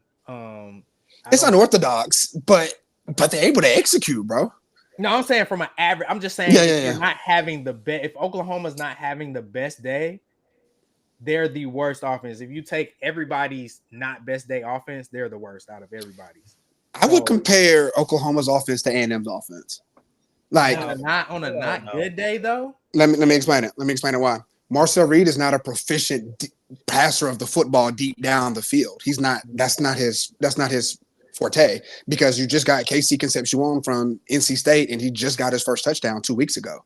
Yeah. So if you would have transferred there, you thought you would have been utilized more so in a Zachariah Branch standpoint or in a deep downfield passing. They don't even have that there. So I'm saying like Marcel Reed's offense is unorthodox because it's not the traditional drop back passer, but he's still able to execute and the offense is able to be productive. That's what I'm saying about Oklahoma. The way that they can do quarterback run, and they're getting Ott involved a little bit more over the last back end of the season. And then they have a fantastic productive defense, just kind of like A&M does. So it's not like we don't have to put the ball in Marcel's Reed and say, hey, drop back 39 times, bro. He don't have to do that. And as we can all four say on this call, nor is he even equipped to do that. Yeah, he's not. So, you know what I'm saying? That's what I'm saying. They're similar in that standpoint as far as unorthodox and is still able to be effective, but not necessarily like a Georgia or like a traditional Bama or something like that. That's what I was saying. I think my thing or my disagreement there is Texas A&M can be made one-dimensional. I think Oklahoma comes into games one-dimensional. So that's where I kind of view them being different. I think Oklahoma cannot run the ball outside of if you put it in John Mateer's hands. So I think that's where I struggle. I think Oklahoma is very good for a team that can't run the ball, for sure. They can execute. You mean with the running back position? Yes, with the running back position. Because Mateer's running that bad boy. But yeah, I mean, we've seen what happens when I know what you're doing in the run game. Like, I think that's very easy to stop. And then we talking about a Alabama team that they're pretty good against the run. So I don't know. I just don't see it. I think Indiana is well coached enough to kind of put them in very vulnerable positions. But I feel like with Oklahoma, Alabama, and I don't even want to say Texas A&M. I really think it's just Oklahoma, Alabama. I think a lot of my decision is based off of what they really look like. I think if Alabama wins because they really looked great, I think they could go all the way. If Oklahoma wins because they really look great, they could go all the way. But if it's an Oklahoma team that just beats Alabama because Alabama looks like more of what we've seen offensively, I'm not too confident about it. But mistake me if I'm wrong, Tyler. Are you not on a 2-game losing streak to Oklahoma? No, they are. Yeah. So that's what I'm saying from that, Kalen. Like, yeah, I know what it looked like and what it's seeing and all that, but these boys clearly didn't prove we didn't go into your trap in Tuscaloosa and beat you, and then y'all can come here and we can do it too. So even though it does look unorthodox, that's why I'm just like, shoot, it's it can still go down.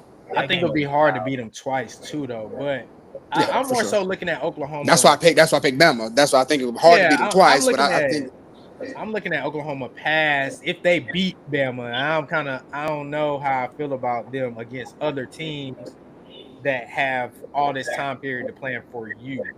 Oh no, I think they get smacked. I think Oklahoma gets smacked by Indiana. Yeah, that's what I'm saying. I'm not saying anybody's capable. It's the Crimson Tide. Yeah, beating Indiana. That's my opinion. That's true. Me personally, I see. Go ahead, GP. No, I was just saying. I feel like I don't know. Third time is the charm for Alabama in the Oklahoma situation. I personally I'd feel more confident about Alabama against Indiana than I would Oklahoma, Indiana. John Mateer, he cool, but sometimes he just throws me off a little bit. I don't know why. I think it's the Johnny Manziel, Diego Pavia, I guess, in him. Like, fun to watch. Don't get it twisted. But it's like when you're off, it can look really bad. It looks real ugly. But when you're on, it's like you are super fun, and you're dynamic and you're very tough to deal with. Because it's like organized chaos to me. Mm-hmm. I feel like Alabama, they have some resemblance of being able to run the ball sometimes. That makes them more effective. I know when Tyson Simpson, again, he hasn't been playing well the last month, in my opinion, the offense in general. But you've given them 20 days. You can get into a rhythm. When he's in a rhythm, he'll kill people. So I don't know. I think the Indiana thing with them, if they play Alabama, that'll be tough. I just feel like Bama probably has the receivers that can probably take advantage of Indiana's defense a little bit better. I think. Absolutely. I do think Indiana is relatively physical. They just proved that last night. I also shockingly, I ain't gonna say neither one of them had nothing to play for because that's Indiana's first Big Ten title. I It's think like forever. 68. Yeah, Ohio State is like 50 to 60 or something like that. And then Ohio State has not won that game since 2020. Uh, when in COVID, when they only played 5 games, whatever. But so I can't say it wasn't, nothing to play for. It's clearly physical. I do think slightly Ohio State may have overlooked Indiana just a tad, just a little bit. Whereas it's put up or shut up time. And also, you knew both of your teams are going to be in regardless. It's more put up or shut up time, and everybody you need to dial it in to a different zip code at this point. Like, there's no room for mistakes. There's no more. Yeah, there's no more room for errors anymore. So you got to come correct. That's very true. Yeah. I think me personally, I got them dogs winning it all. That's just me. But I do think I don't know. I'm gonna go. I think my only worry with I want to pick Alabama to make it all the way through. My only concern with Alabama making it all the way through is I think they can beat Oklahoma without it being their best game, just because it's the second time they played them in the season. That's my only concern is Alabama make it to the quarterfinals against Indiana, and it's not because they look great. It's just because they won the game. If Alabama fixes what's wrong, they can go all the way because I don't see maybe Oregon, or I give Oregon the best chance to really have the defense and the defensive mind to really stop them. But I think Indiana, I think they handle their offense, especially considering I feel like Indiana now has put their best tape on film offensively. From a coaching standpoint, I think now we can actually plan for that. So I don't know. I think if Alabama looks good, they can go all the way, and I think it'll be a Georgia Alabama national championship. But if they look bad first round, it'll probably be Georgia Indiana. Totally agree with that, with those sentiments. Totally agree. All right. Any last word, fellas, for the college football playoff? I'm gonna go back and listen to. I want to hear what this committee had to say. But my only thing, I feel like next year, my one burnt out take. I feel like next year they're gonna have them playing games though. I think that will change. I think they're going to play in games. I really pray that they do not expand to 16 teams, but we'll see. I thought they were just going to do 14. Nah, I don't think they haven't said anything yet. They haven't said anything. I think they're trying to. I think two results are going to be interesting. One, I will say them picking Miami and Bama shows that they're not penalizing teams for losing necessarily in your conference championship if you have a decent schedule. Yeah. BYU may have a great, but your schedule sucked, and you lost to the same team twice. And then I think they valued head to head as well with putting in Miami instead of Notre Dame.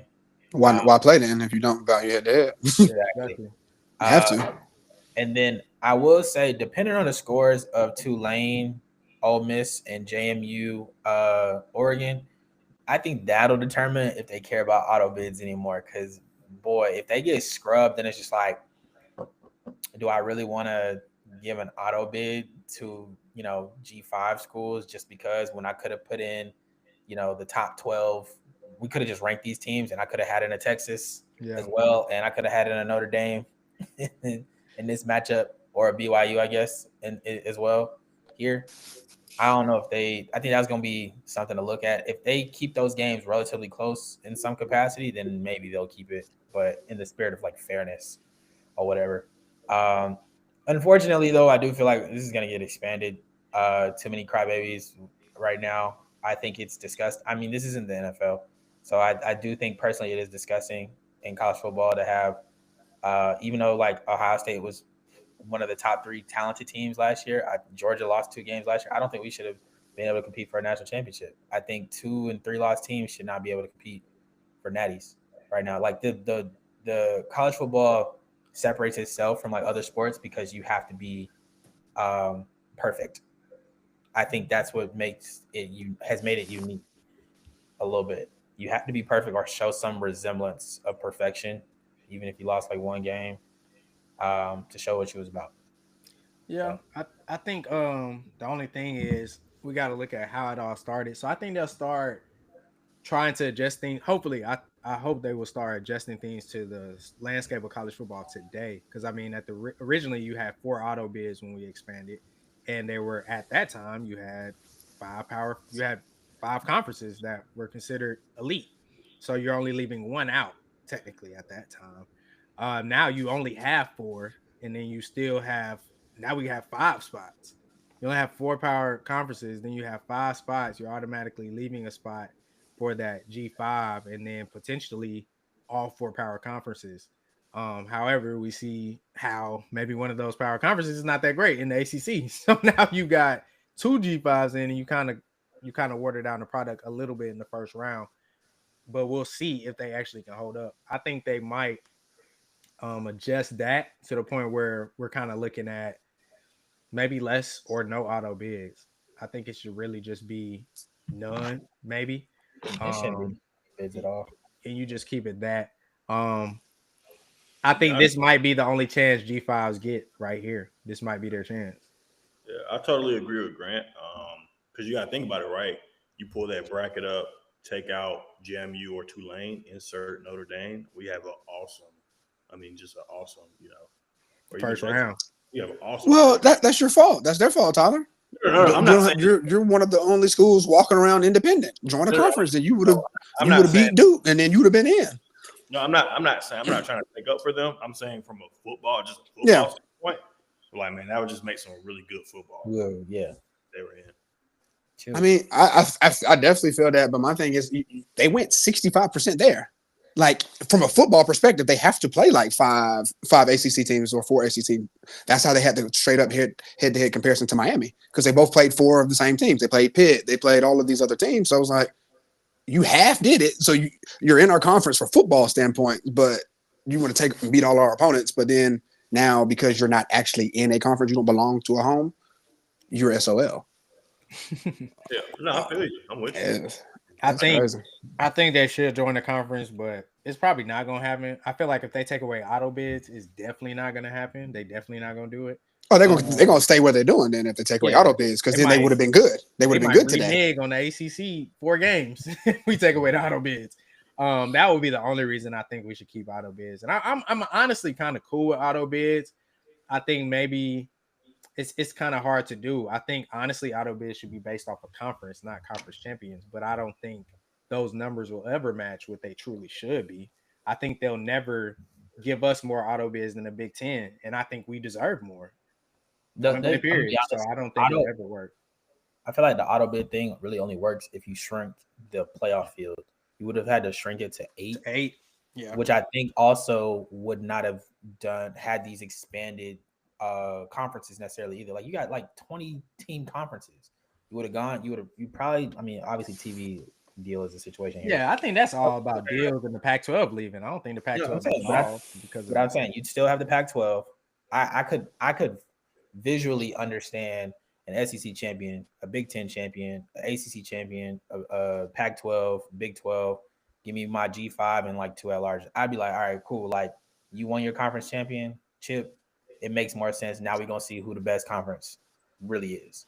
But now it's like, I don't know, the 2 and 3 loss team. Now I got people jockeying. You add too much to it, it creates too many situations like this where I got Notre Dame crying, or I got people trying to make their out of conference schedule easier to get in, as opposed to being like, all right, I know for a fact I got to make this as hard as not as hard as possible, but like I got to win my conference, or I got to make my out of conference schedule as strong as possible to match it up with other people. I mean, I think the tricky part there is when it is smaller, it was way harder to get in, but I feel like it was harder to be subjective too, because a lot of times if your schedule could be as hard as you want it to be, but if we also is just going to be based off of the eye test at that point. Because if you taking some losses that are some teams that strengthen your strength of record and strength of schedule, is based off of how we see you too, though. Because they did that to us with Georgia. It's like all we did was play the schedule that was in front of us. And they felt like based off what they seen, that one loss was enough for them. And it's like, what the Texas heck? didn't even make it to that dance. We lost to Bama and Texas got in. I feel like the only game that year that made people be like, all right, this team is like, again, like legit was probably the Ole Miss game when we scrubbed Ole Miss at home. Yeah, but I guess my thing with that is that's why it comes down to what you feel about my team at the end of the day. So it's like if it's gonna come down to what you see, I might as well just beat up on anybody and not schedule hard teams. Because it's like I guess what I'm saying is take Alabama, that Alabama loss in the SEC championship. If we lost to them in the season, and that was our only loss, but they viewed it as our only hard game. So you put yourself in a predicament where if you schedule these hard games but you lose them, it might not matter. I could just as long as I had win. At one, that's all that matters. It's like basically looking at them and trying to figure out, are y'all gonna value my strength of schedule and strength of record, or are you just gonna value if I have one loss, two loss, or no loss? Because if that's all that matters, it don't matter who I play. I just need to make sure I only got one loss. I need to make sure I have no losses. So I feel like they don't always do a good job of that. That's what Greg Sankey was saying to the committee. Before we go to 9, y'all gonna have to tell me what do you value. Because that's why I can't agree with 2 loss and 3 loss shouldn't be in. If I'm playing a hard SEC schedule and I played a good non-conference and I got 2 losses and then you throw me in a conference championship game because I only had 1 conference loss. No, not you throw me in. I qualified. Yeah, I'm sorry. You know what I'm saying? And only 10 teams in the nation qualified to play this weekend. So, you know what I'm saying? So that's why I don't agree with the loss number. I think it should be based off of your quality. Like, what is your strength of record? If you have a very strong strength of record and it's 2 losses on there or 3 losses on there, and also it's hard to make a third loss count if it's a conference championship game. It will forever be. I don't think they will ever be able to take people down a notch or de-rank them out of the college football playoff for an extra game that somebody else didn't play. That'll never be fair. Right. This isn't a week 0 matchup. Y'all, everybody can't play this weekend. You know what I'm saying? That's a difference. Like you couldn't play this weekend if you wanted to. Vanderbilt, we'll play a 13th game.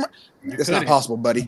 It's not possible. You had 12. You had 12 other games to handle that. To show us, absolutely. And strengthen your out-of-conference schedule, bro. I think this is going to be my last point. I think that's something where, like, I salute Ohio State. I salute Kirby Smart. I salute Alabama playing these tough out-of-conference games. Now, granted, Bama shouldn't have lost to Florida State or whatever this year, but Texas, I think, is solid at it, too. Like, you scheduling out-of-conference games with the expectation that, like, they will – hold you up in a more positive light. Because, like, example, if Texas wins that game against Ohio State, I mean, this is an argument for them, like, oh, we should cancel this game. No, because if you had won that game, that's a big W.